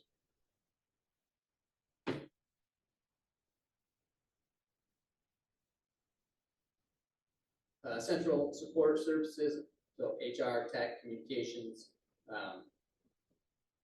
primarily that increase relates to that one-time retirement expense. As you recall, back in the spring, when our IT director resigned, we elected not to replace him, and we brought elevated both Austin and Colin to those respective IT manager roles. We did have some savings on that this year, but the real savings we'll be seeing in the 23-24 school year. Athletics increased $80,000, primarily related to the one-time retirement. We did purchase some new soccer goals before the soccer start of the spring season. The practice goals that we were using were being held together with duct tape. We did not feel that they were safe for use. I did not want any little brothers and sisters climbing on them and having a big metal post fall on them. So we did replace those. Here's our recap of the COVID-related funding for 22-23. So we're just over $2 million, $2.15 million in COVID-related funding. Approximately 1.9 million dollars of this 2.15 million is being used on salary and benefits.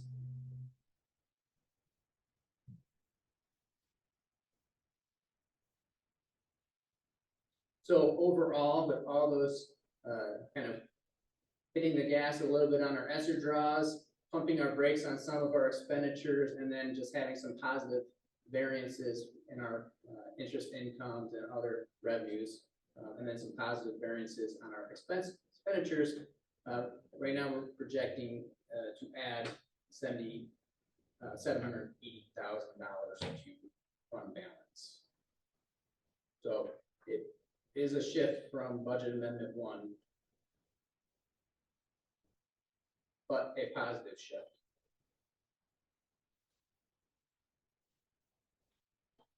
Any questions so far? I saved one for the end. All right. We had talked about a shared security resource. Was that in budget amendment 1 or had that in fund? That is 23, That's next 24. year. Next year. Yes. Okay. So we won't be on board until next year. Okay, All right, that was general fund. that was the easy one. That was an easy one, right? Yeah. Yep. All right, community services. So our preschool and campus kids. See if I can make this look better because I can't read this. Right now, we're projecting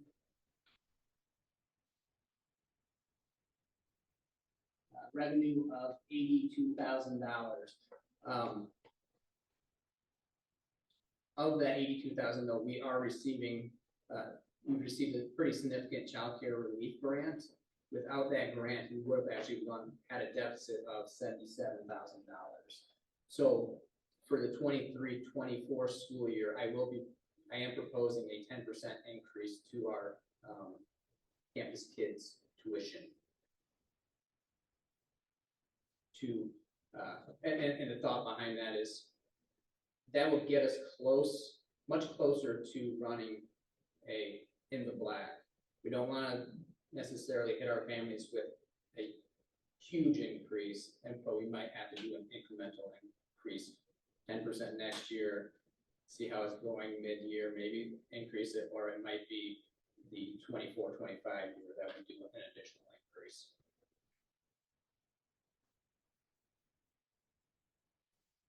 For food service, our revenues increased by $152,000 compared to what we originally forecasted back in June of last year. Expenditures went up $313,000. A large chunk of that increase relates to the excess, the capital outlay that we incurred, that we had to spend due to excess fund balance. Based on this budget, we are projecting to have excess fund balance of $217,000 at the end of this year. There are a few expenditures that have been approved, but just have not hit the budget and may not hit the budget until the 23-24 school year. So the high school cafeteria tables, we've ordered them, but we will not receive them until September, so they will hit the 23-24 school year. And those are now reflected on the next year's budget.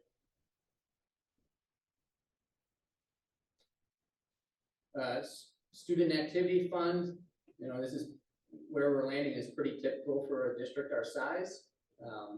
We're looking to add about $2,500 to our fund balance. So we've more or less spent what we have brought in.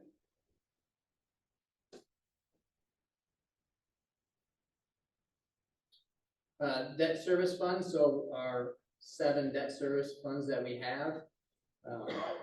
All of these budgets are based on projected tax revenues and the debt service schedules that are published when we issue those debts or those bonds or bond refunds. One thing that was not originally incorporated into the original budget was this year we are in a repayment mode to the school bond loan funds. So next week we will be paying back $821,000 to the state, paying down that school bond loan liability. It won't pay it all. Right now our balance is a little over $2 million, so it won't pay it all off, but it'll be a good chunk. Then next year we will be going back into borrowing mode, and we will be borrowing money to make our debt service payments.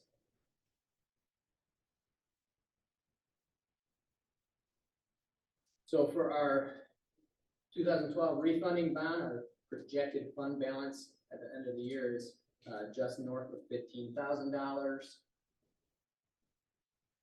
For the 2016A refunding bonds, just north of $12,000. Our 2017 refunding projected fund balance of $10,000. 2018 refunding projected fund balance of $13,000. 2019, $10,000. Our 2021 refunding, just short of $6,000 is our projected fund balance. And the last one for this year, the 2021 bonds, we're projecting a fund balance of $17,000. All right, we're in the home stretch for this for 2022 and 23. For our 3 capital project funds, sinking fund, 2021 school building and site fund, and the 2023 school building and site bond fund. One thing to note that 2023, this would be the original and final budget because we did not adopt one. Because this time last year, this fund did not exist. So we did not have a whole lot of expenditures for the sinking fund this year, $7,040. That was incurred on new signage at Cedar Trails. Again, you'll see our revenue at a $46,000 increase. That is all in interest income on our cash at Independent Bank. And it should be noted that 2021, the tax year 2021 was the last year that we actually collected levied villages on our sinking fund. So that's something we'll be looking to renew in the near future. For the 2021 bond construction fund, these ones this year, obviously, our expenditures greatly outpaced our revenues because we're using our proceeds to fund the projects. So right now, our estimated loss is $16.1 million, leaving about $245,000 in the 2021 construction fund. And our final fund is the 2023 bond construction fund that relates to the bonds that we issued this spring. So all of the revenue relates to the proceeds of the sale of those bonds, as well as the first few months of interest income and earnings. All the expenditures to date represent the costs of the bond sale. So we'll be ending our year with a projected fund balance of just under $36 million in this fund. So any questions at this time? right, so this will be on the agenda for next Monday's meeting to take action and adopt the final budget resolutions for the 2022-23 school year. And if anything changes between now and then, I'll do a quick summary for you and move forward. I don't have any questions, just a comment. I just really appreciate how it's all laid out. It's very clear and so thank you. Well, thank you. There's a lot there, so I'm glad it's. Well, easy. transparency is important, right? Yeah. We've taken questions, you know, with ESSER, and you've been very clear with that, and continue to be clear with that. So I think it provides and then we obviously the audits that we have always come back stellar, but just keeping that level of transparency for our community is outstanding. So I would concur. Okay, keep the podium, Marty. We're coming up with L 4029 property tax. I got. Oh, Yeah, sorry. we got more. All right. Keep the podium. One more. L 4029 will be quick. So.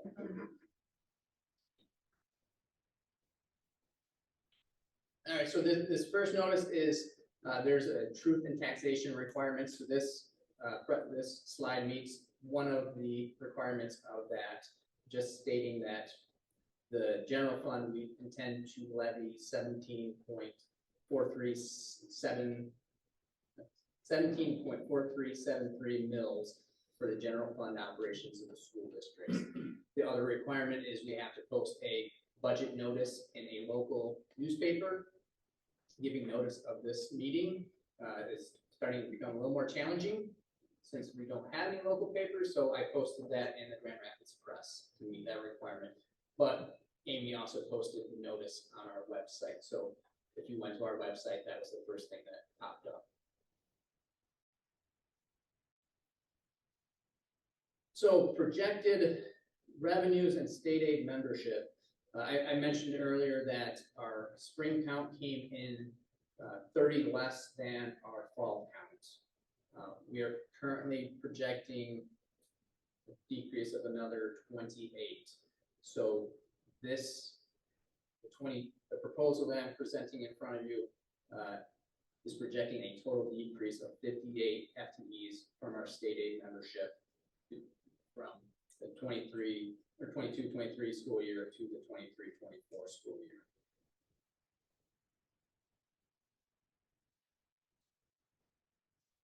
Just a quick recap on the May CREC. So essentially the CREC is the Consensus Revenue Estimating Conference. This is where the state economic advisors, they get together and project what revenue will be available to fund the state governments in the coming year. The school aid fund continues to look strong, but the biggest area of concern was really the general fund, general purpose for the revenue for the state. That projection is down 11% compared to January. Primary driver of that was some changes to tax law. There was a inflation. There was a law that related to inflation. If it hit a certain amount, it would then drop down the income tax rate.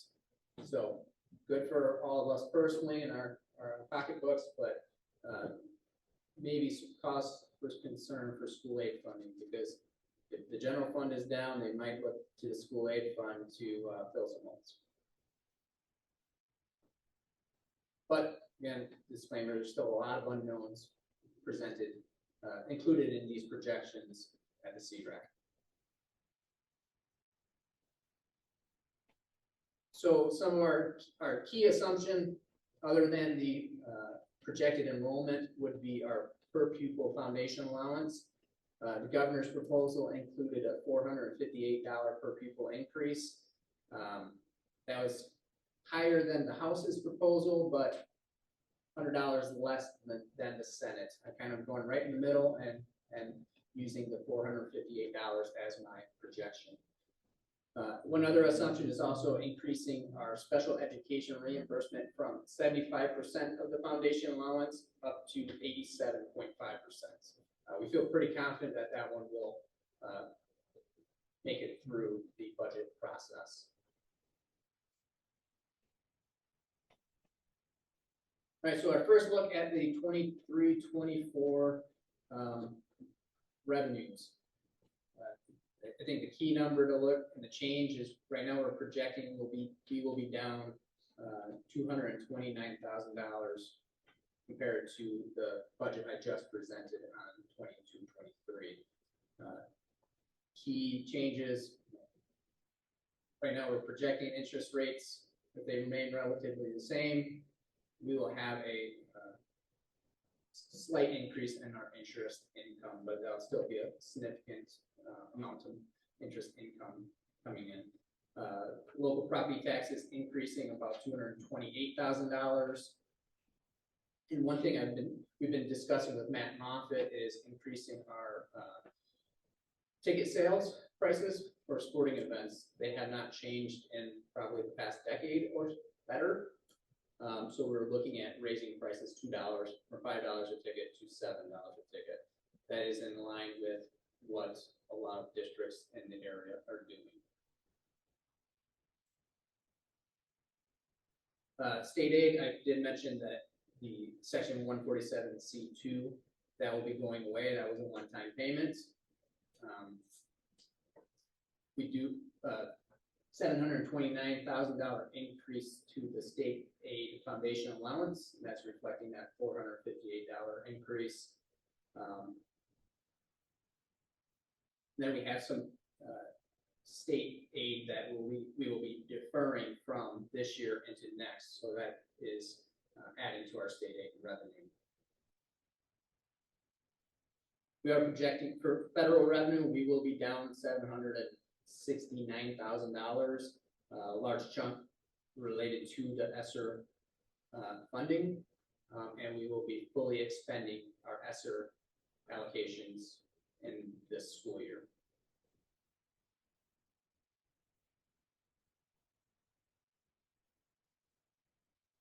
So our general fund expenditures, right now we're projecting an increase of just north of $1 million. If we go to the bottom, we'll go through each category. And then here's some assumptions built into how we arrive at those expenditure numbers. So our CSEA agreement is still valid. It expires at the end of this coming school year. Year 2 of the agreement is a guaranteed step plus a 2.25 increase to the base. We are right now projecting reductions to the number of sections and courses being offered due to our decreased enrollment. Our support staff agreement, formerly the IUOE agreement, that agreement is now void, but we are honoring the terms of the agreement because it was negotiated in good faith. So that includes a step plus 2.25% increase to the hourly rates. For all of our non-union support staff and non-union salaried individuals, so myself, Dan, Barb, we're basically following the CSEA agreement for salaried and following the former IUOE agreement for our non-hourly or hourly union, non-union staff. And then non-personnel costs, we are doing a 10% reduction to our building discretionary budgets. That sounds a little frightening, but I can tell you that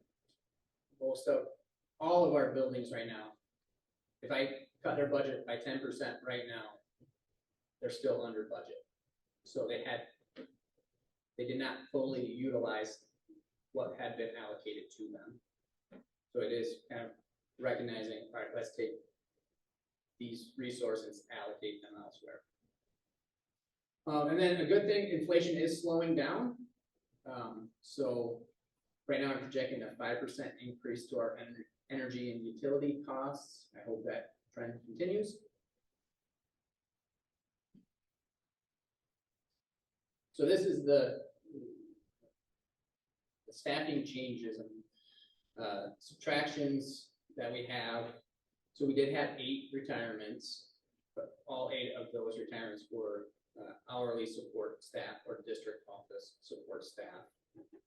We had 3 CSEA members resign their positions, and right now we have 10 displacements incorporated into the budget. We do have some additions. We've added 2 new positions, filled 3 of our unfilled positions from this past school year. We have replaced or will be replacing those 8 retirements in those hourly positions. And then we will be replacing 2 of the 3 resignations.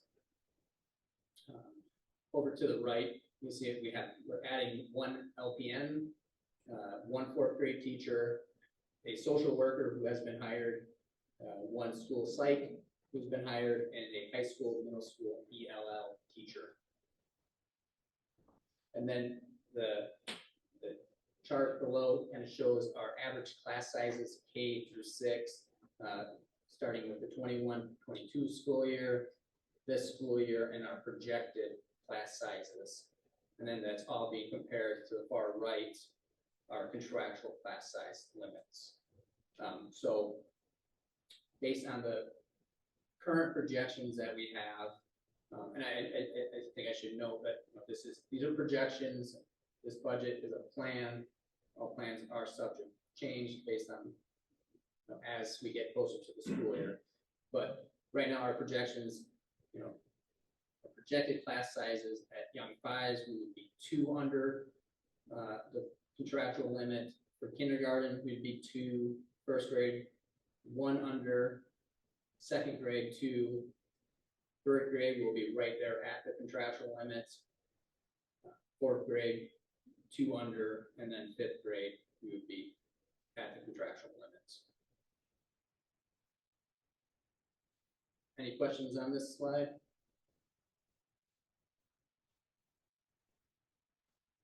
This might sound like a really simple question. What happens if we're right at class size and we get a transfer mid-year, so we're now over our class size? Do we split a section or what do we do? Well, if it's, let's say we get 2. Yeah. We're not going to add another section for 2 more students. Right. So we would pay an overload to. There's a penalty, there's a contract penalty. The overload. I would call It's it spelled out in yeah. the contract. It is okay. There's additional compensation when you exceed that. Okay. So. Thank you. I should have known that maybe, but I didn't, so, thank you. Yep. All right, so basic programs. Right now, we're projecting an increase of $43,000. That includes the steps and wage increases for both our CSEA staff and our support staff. Going along with that is the subsequent increase to our retirement, FICA, and workers' comp. Our medical, the Public Act 152 medical hard cap increased 4.1%. So that will be an additional expense to our health insurance costs. And we are projecting a 3.85% increase to our retirement rates. As I noted, the largest chunk of the Section 147C2 reduction is hitting basic programs at $983,000. And then obviously the reduction to about 9.5 sections.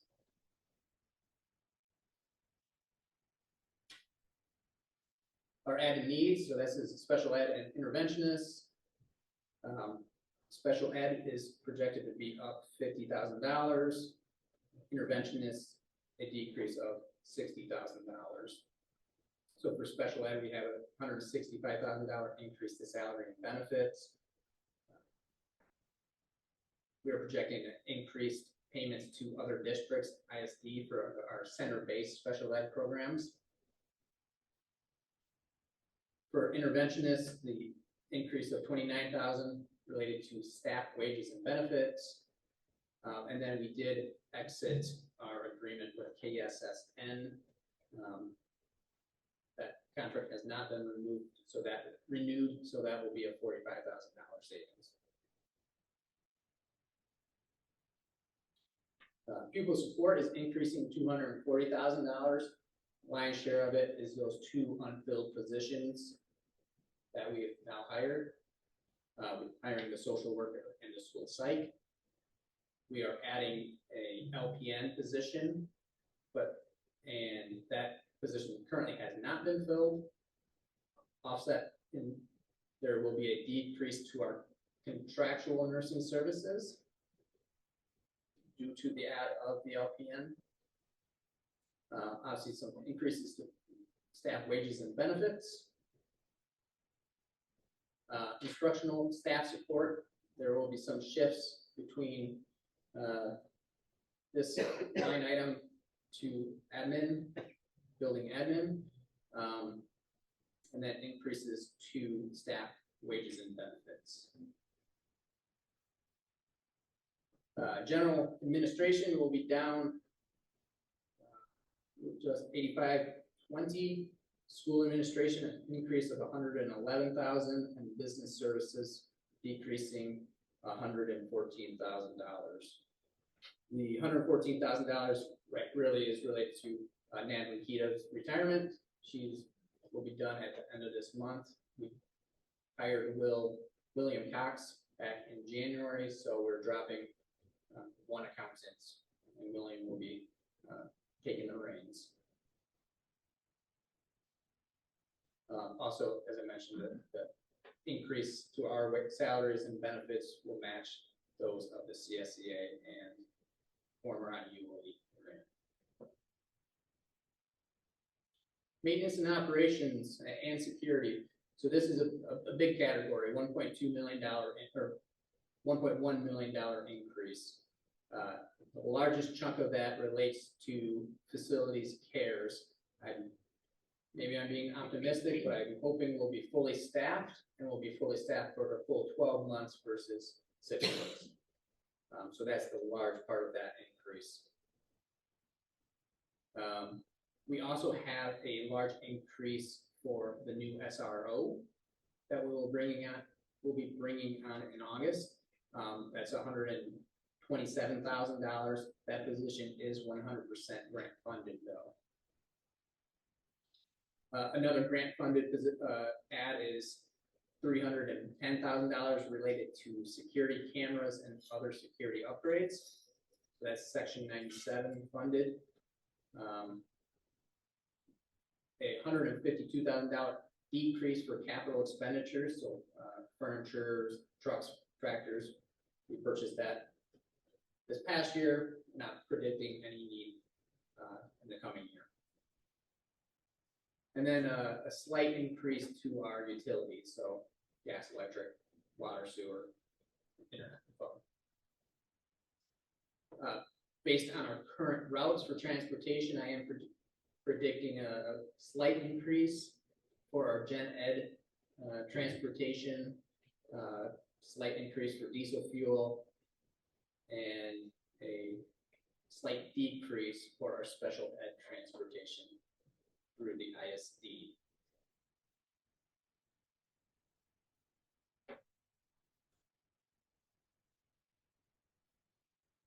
For central support services, currently have a decrease of $178,000. I mentioned earlier the transition in the tech department, so we have a $55,000 net decrease based on that move. Elevating Collin and Austin, we brought on a new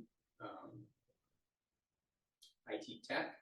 The net savings of doing those moves and not replacing a full-time director is about $55,000. And then we also do have a retirement in our HR admin.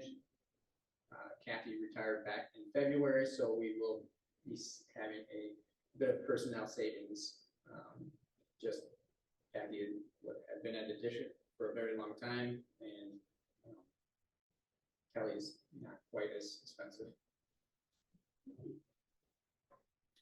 And then athletics, a small increase, just under $10,000, really relates to increased wages due to the base salary increase. And then also the conference is doubling the rate of pay for game officials. So our purchase services cost in athletics will be going up roughly $40,000.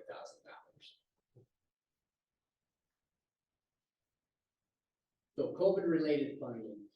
This budget, as presented, currently allocates $1.5 million of our remaining COVID funds. Out of that 1.5, we're projecting to use just over $800,000 on personnel costs. Our remaining balance at the end of the school year will be $0.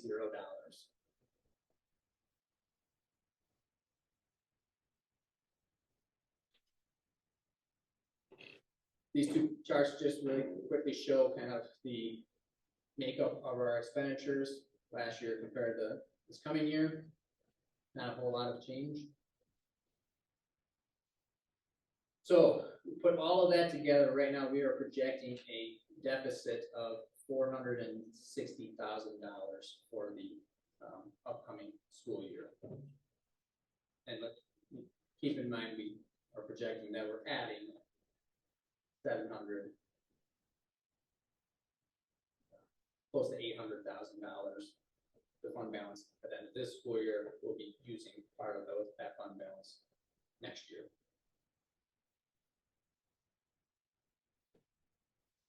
Any questions on the general fund at this time?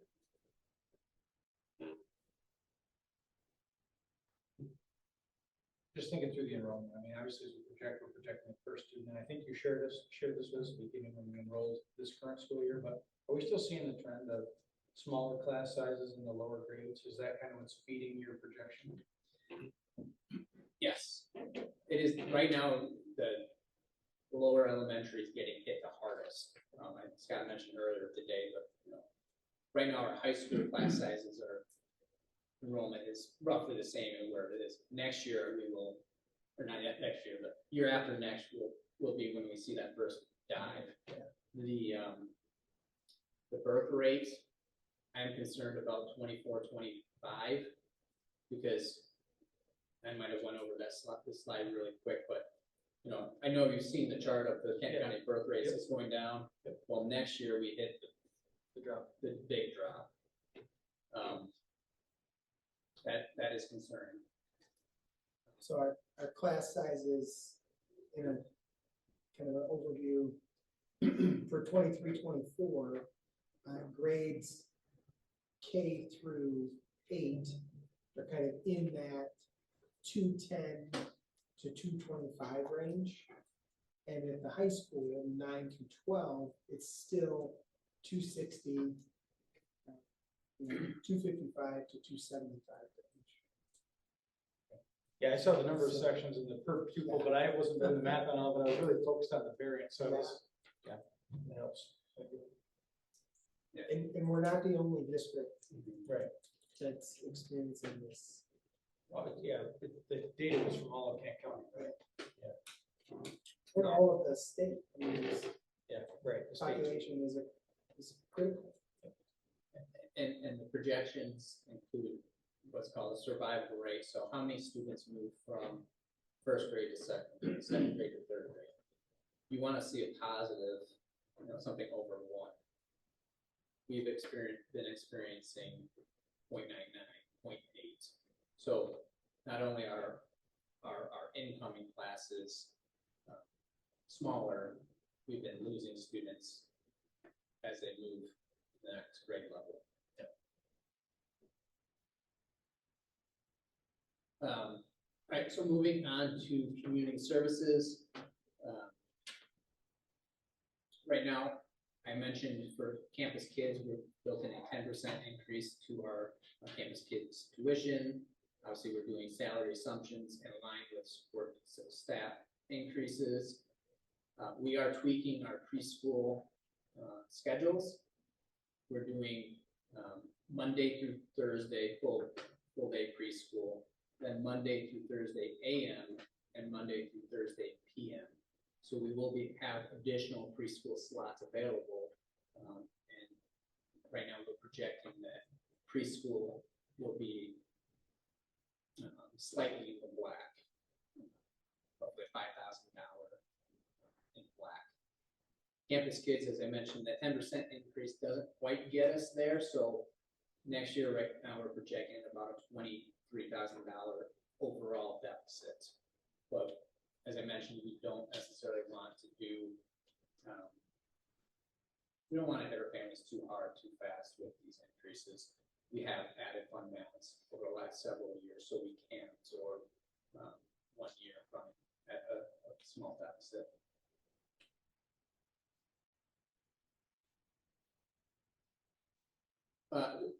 Food service, right now we are projecting that the 23-24 state budget will include universal free breakfast and lunch for all students. The 23-24 reimbursement rates have not been published yet, so this budget is built with the assumption of universally free with the same reimbursement rates. Thankfully, we do have some data on participation when we have free breakfast and lunch, so I went back and pulled some of our meals served from COVID period. So I'm predicting we will have a pretty significant increase in the number of meals served next year. So all that said, we are projecting having excess fund balance. So I did have to add in some significant capital outlays. So right now we will be running a deficit, but that is intentional to bring down our fund balance so that we are trying to get out of the excess fund balance situation at the end of next year.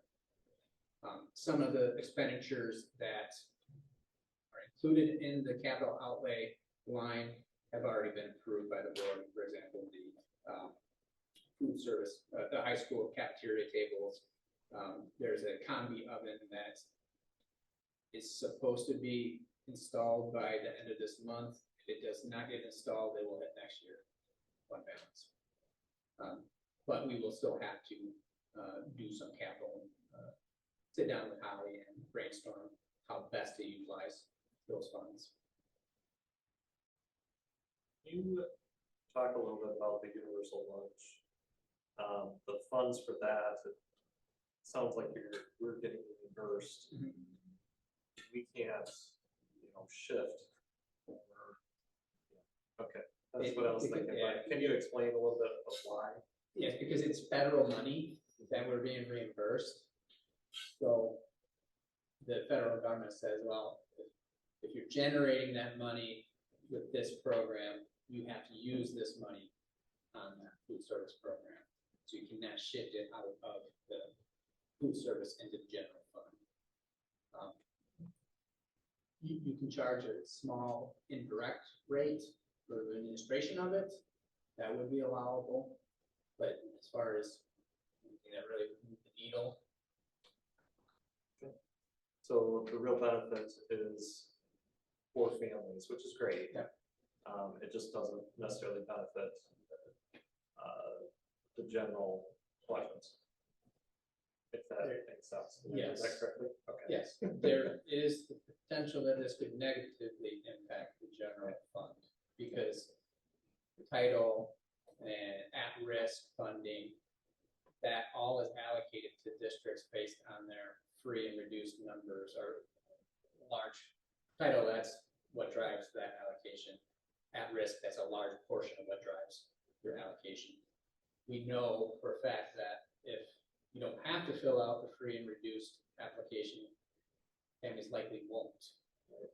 Because it's no longer a requirement to receive. So our numbers will go down. But the state is aware of that concern and looking for possible solutions. And this fund pays for all of the food salaries the workers' Yes. salaries.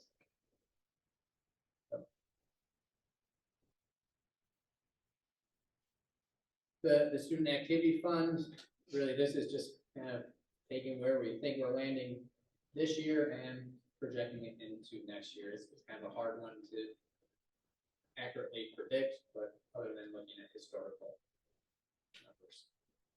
So right now, I think I built in about another 25. Oh, I'm sorry, projecting break even.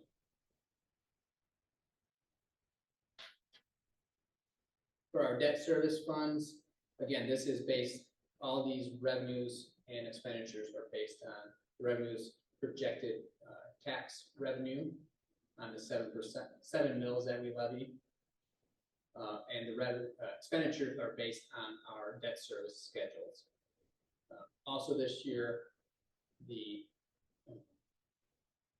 we'll be borrowing from the school bond loan fund program, so that will be recognized as revenue in 23-24 as well, on top of our property tax revenue.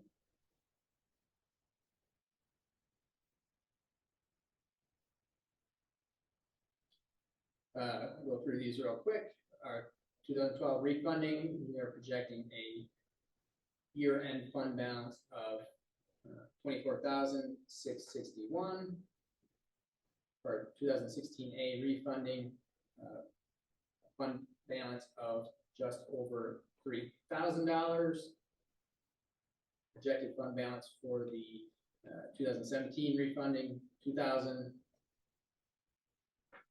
$19,000 for the 2018 refunding bond.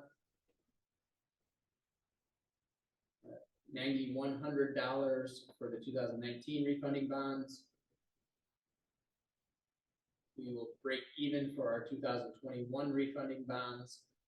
We can tweak that based on how we allocate the proceeds from the school bond loan fund. 20,000 for our 2021 bonds, and a balance of 33,500 for our 2023 bonds. All right, we're in the home stretch. So for sinking fund, projecting interest income of approximately $50,000 and expenditures of $190,000. The majority of that expenditures relates to the asphalt repair projects that we will be discussing later on in the agenda. And then any other projects that we deem necessary, and we'll be doing all those projects in conjunction with our 2021 and 23 school building and site projects.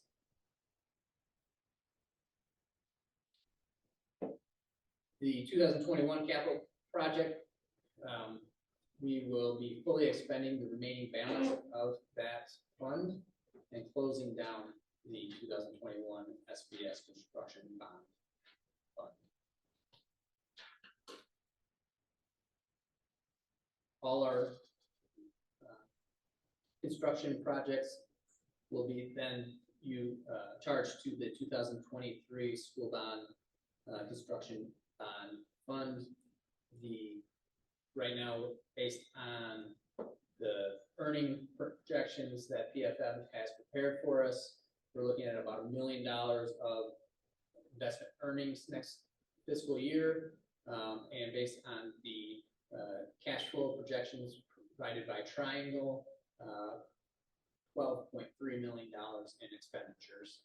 So that will, those expenditures will be finishing up Red Hawk, starting Beach, and then the remaining proceeds will be used obviously to finish Beach and the phase 2 of the high school additions and renovations.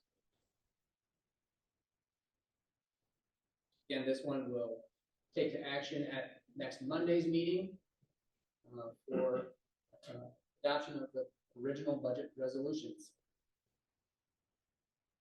Any questions? Very thorough. All right, one more, but it's 5 slides. Technically, we're halfway through. Right. We're good there.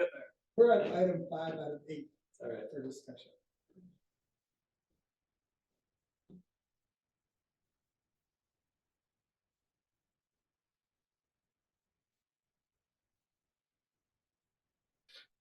All right, Headley rollback. So this state law requires that we do a calculation to determine if property, the annual growth on existing property exceeds the rate of inflation. And if it does, then we have to roll back the millage rates that we are charging the community.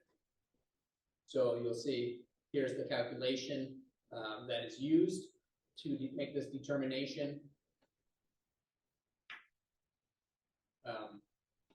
Well, let me go back. If you do what we're doing now, this truth and taxation hearing, you use this formula and you'll see it's times that CIP. If you don't do this hearing and publish the public notice, you don't have the ability to multiply by the CIP. It makes a pretty significant difference in the operating revenues of the general fund. So for next, the 2023 tax year, we want to see a ratio equal to or greater than 1. Anything less than 1, we would have to roll back our millage rate. So this year, our calculation was greater than 1, so we do not have to roll back our operating mills. Right now, at 18 mills, we would be projecting operating revenue of $3.2 million. Because we have rolled back that operating millages in the past, once it's rolled back, you don't get it back. It's an annual calculation. So right now, our current millage rate of 17.43 and our commercial personal property rate of 5.4373, and I do have see a typo there on the 17 mills, but our projected property tax revenue is $3.1 million. So the difference between levying the full 18 mills and our rolled back millage is $105,000. But it's worth to note, by doing this process, if we didn't do this process, we would lose an additional $182,000 of general fund revenue. So this is just a snapshot of our Kent County L4029 with the 17.4373 mills for our non-homestead operating and 7 mills for our debt service. And this is the L4029 for New Waco County, levying the same villages. So later on the agenda, we do have this on the agenda for action.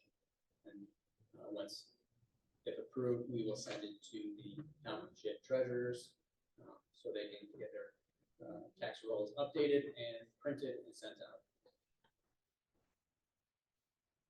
Questions? I'm assuming this needs to be in by a certain date.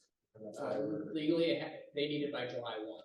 Okay. They want it by June 1, but it's hard to do all of this when we are still trying to decipher the state budget. So I have provided them drafts of these so that they can anticipate what is coming. Thank you. Thank you. Breath, Monty. There you go.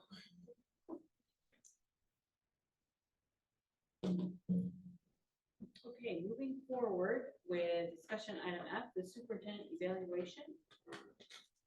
So I dropped just a couple more documents into your collection to review. You'll note there's a section A summary, a a section B summary, a section C summary, a section D summary document, and a section E summary document. So the totality of the evaluation consists of those 5 areas on which my performance is reflected: government and board relations, community relations, staff relations, business and finance, and instructional leadership. And so the summary documents that I've uploaded are just those collections from within the total evaluation rubric piece. And so that's the only new additional information that I've shared this time. It's the same thing that you had all along, but it's basically the rating within the rubric and then examples or justifications as to why this specific rating is what it is. There was a question raised about some survey data from that we collected.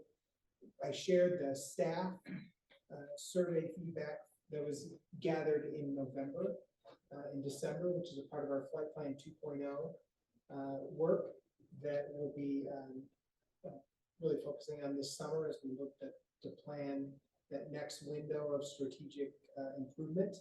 But I can also include a summary from our student surveys and also summaries from our parent and community surveys, just so you get another kind of flavor for how things are being viewed, which is basically what we do as we look to set the plan for the next 3 years of strategic growth. Are there things that you can think of that we're missing? Other information that would help you? It's a big body of information. I think adding those students and community is helpful, so we appreciate that. And I appreciate the condensed and finding it into different categories. So thank you for doing that.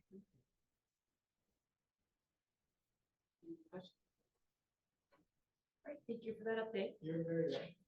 Alrighty, and then item G, early childhood playground equipment proposal. Yep, so in this section, there are 4 documents loaded. The first document, the playground board document, is really just a summary of the proposed purchase. This has been part of the plan all along as we've been working to transition Red Hawk into an early childhood center that's also shared with district services, that's also shared with our 8th graders, Red Hawk Intermediate. So there is just an overall summary that Russell put together. This is just a first look tonight, and then we'll be looking for a recommendation and action next week, if possible, if we can make that work. But the overall bid proposal is for $32,283. And this project would be funded out of bond dollars. And then down below on page 2 is a picture of the different items that we're looking to install at Red Hawk for our preschool students to be able to play on. So the Omni Spinner, the Cozy Dome, the Weesaw, and the Super Scoop be the items that we've identified as being fun not only for our preschool students, but maybe members of our district services team. If we need a break, we can go out and spend some time with our little ones too during recess. So again, just an initial proposal. It really would help to fill out that playground area for next year as we transition all of our preschool programs to Red Hawk. Question? So, the Russell and an architect pick, or how did we come up on these 2 things? They each look fun, but I'm just curious. Yeah, so we worked with GMB, we got feedback from staff. Russell worked on putting the proposal together. I don't think we got any impact or any input from our students. That would be the only voice that we didn't collect, but we did look at other Staff was, yeah. Yeah, it'd be interesting if you just had groups of students and then you have to ask any questions, just See where they go. where they go. Take them on a field trip. Is there an image you can put up?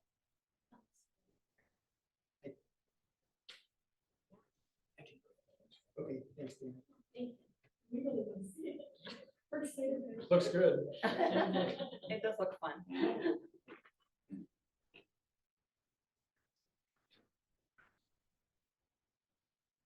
All right, any discussion? No, we'll move on. Okay, so we'll move on to discussion, item H, the summer 2023 paving project.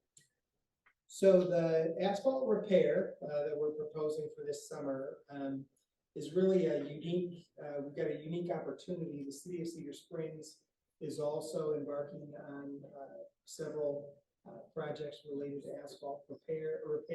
So we're looking to partner with them to help make it more cost effective and efficient for their vendor, but also to make it a better price point for us as well. So there's a listing of the different areas, specific areas of the drive and parking lots that we're looking to do. Again, this is not a grind and full replacement. This is really still more repair oriented. So sections that are really bad, yeah, they'll take those all out, but it's not a full blown repaving of the district. We're just not there. Some areas would be sealed. Restriping would be also included as needed. So the overall projection of expense is $175,663.18. Initially, we had been looking at a projected cost for this work to be somewhere closer to, you know, the $220,000, $225,000 price range. So by partnering with the city, we're really able to save, you know, 20% roughly from our overall costs, which is nice. Just helps us stretch those dollars. These funds, if I'm correct, Marty, this would come out of sinking fund, correct? Correct. Yeah. And this would be work that would be done during the summer and complete by the launch of the 23-24 school year, which is the August 21 date.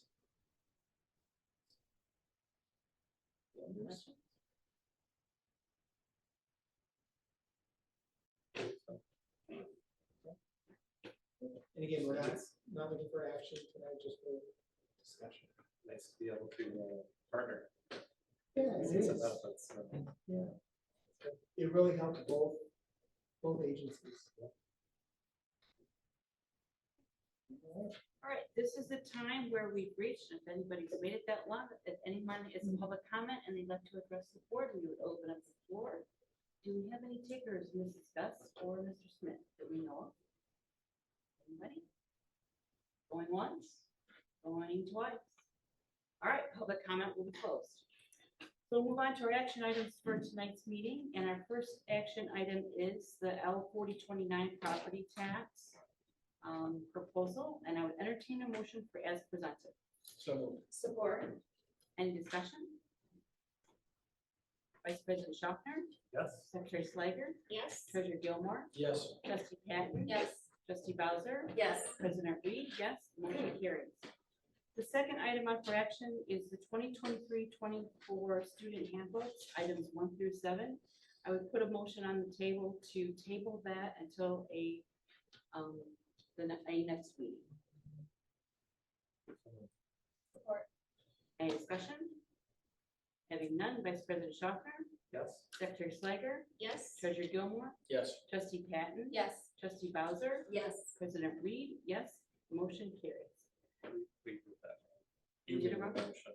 What?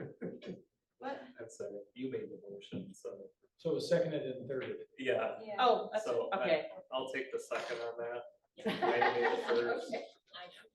Yeah, sorry, it's a little long. Well, everybody wanted to be part of it. Okay, so for the communication portion, you have an email that I received from the Sparta Board of Ed about some safety issues, so you're all in the loop with that.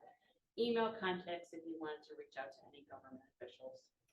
And then we did have a stakeholder concern, he reached out to me today, 2 issues with posting on our website, we got those corrected, and we're flying right along in okay status. So that's what I have.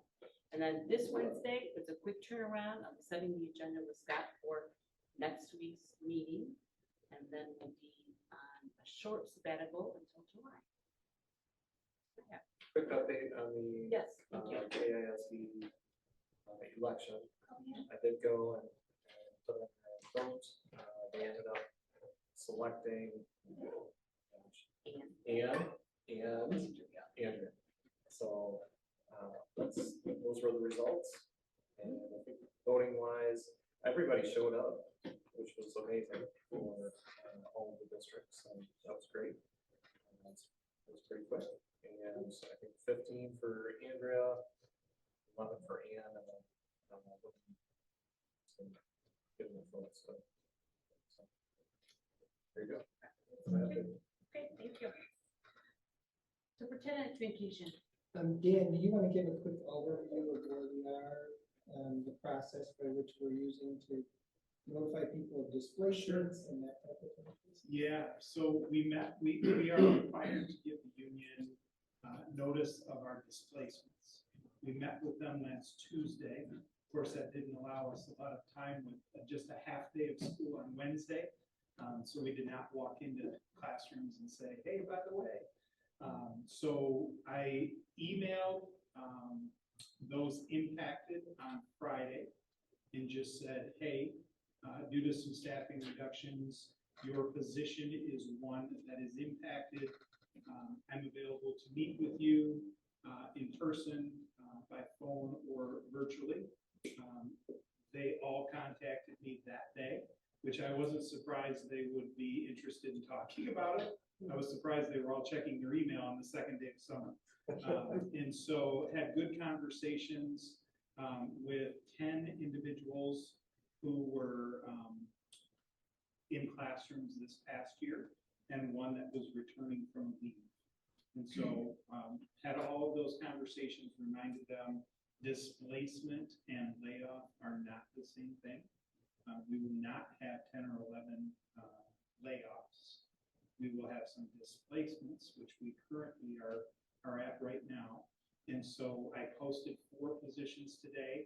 3 are 6th grade positions, 6th grade ELA, math, and a student focus. And then a 4th grade position as well. And so our people that are displaced, as well as other CSEA members, have an opportunity to apply for those positions. If people on the displacement list get those positions, that reduces our displacement list. If members who are teaching in other grade levels or other buildings get those positions, that creates new postings, which may be considered by all CSEA members. So I don't mean to make light of it by calling it musical chairs, okay? But when the music stops and we have no more positions available, that is when we would, consider layoffs. And so again, you heard me say displacement does not equal layoff. If there's a senior member who is on the displacement list, and there is somebody in a classroom that is less senior but less effective, they could in essence switch places with them and put somebody else on the displacement list. So it's an ugly process because it can go on over the course of many weeks. And so it's not an enviable position for them or for us, but it is the process that gives all of our CSEA members an opportunity to express interest in positions and be considered for those. So that's where we currently are.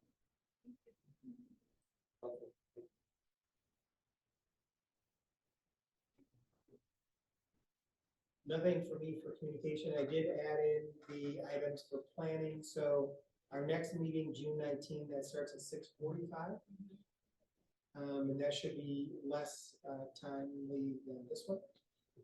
Then regular meeting July 10, regular meeting August 14, that work session on the 21st, in the event that we would have any last minute hires, but I think it really would likely be shifts, internal shifts. And then Jessica's photographer will be in on September 11 to take individual pictures and then a picture of the entire board for the website, and then regular meeting on September 11 as well. So the photographer will be here at 6, and then meeting starts at 6:45. So that's really the next couple of months. Sounds good. And with that, it is 9:30 on the dot. We stand adjourned.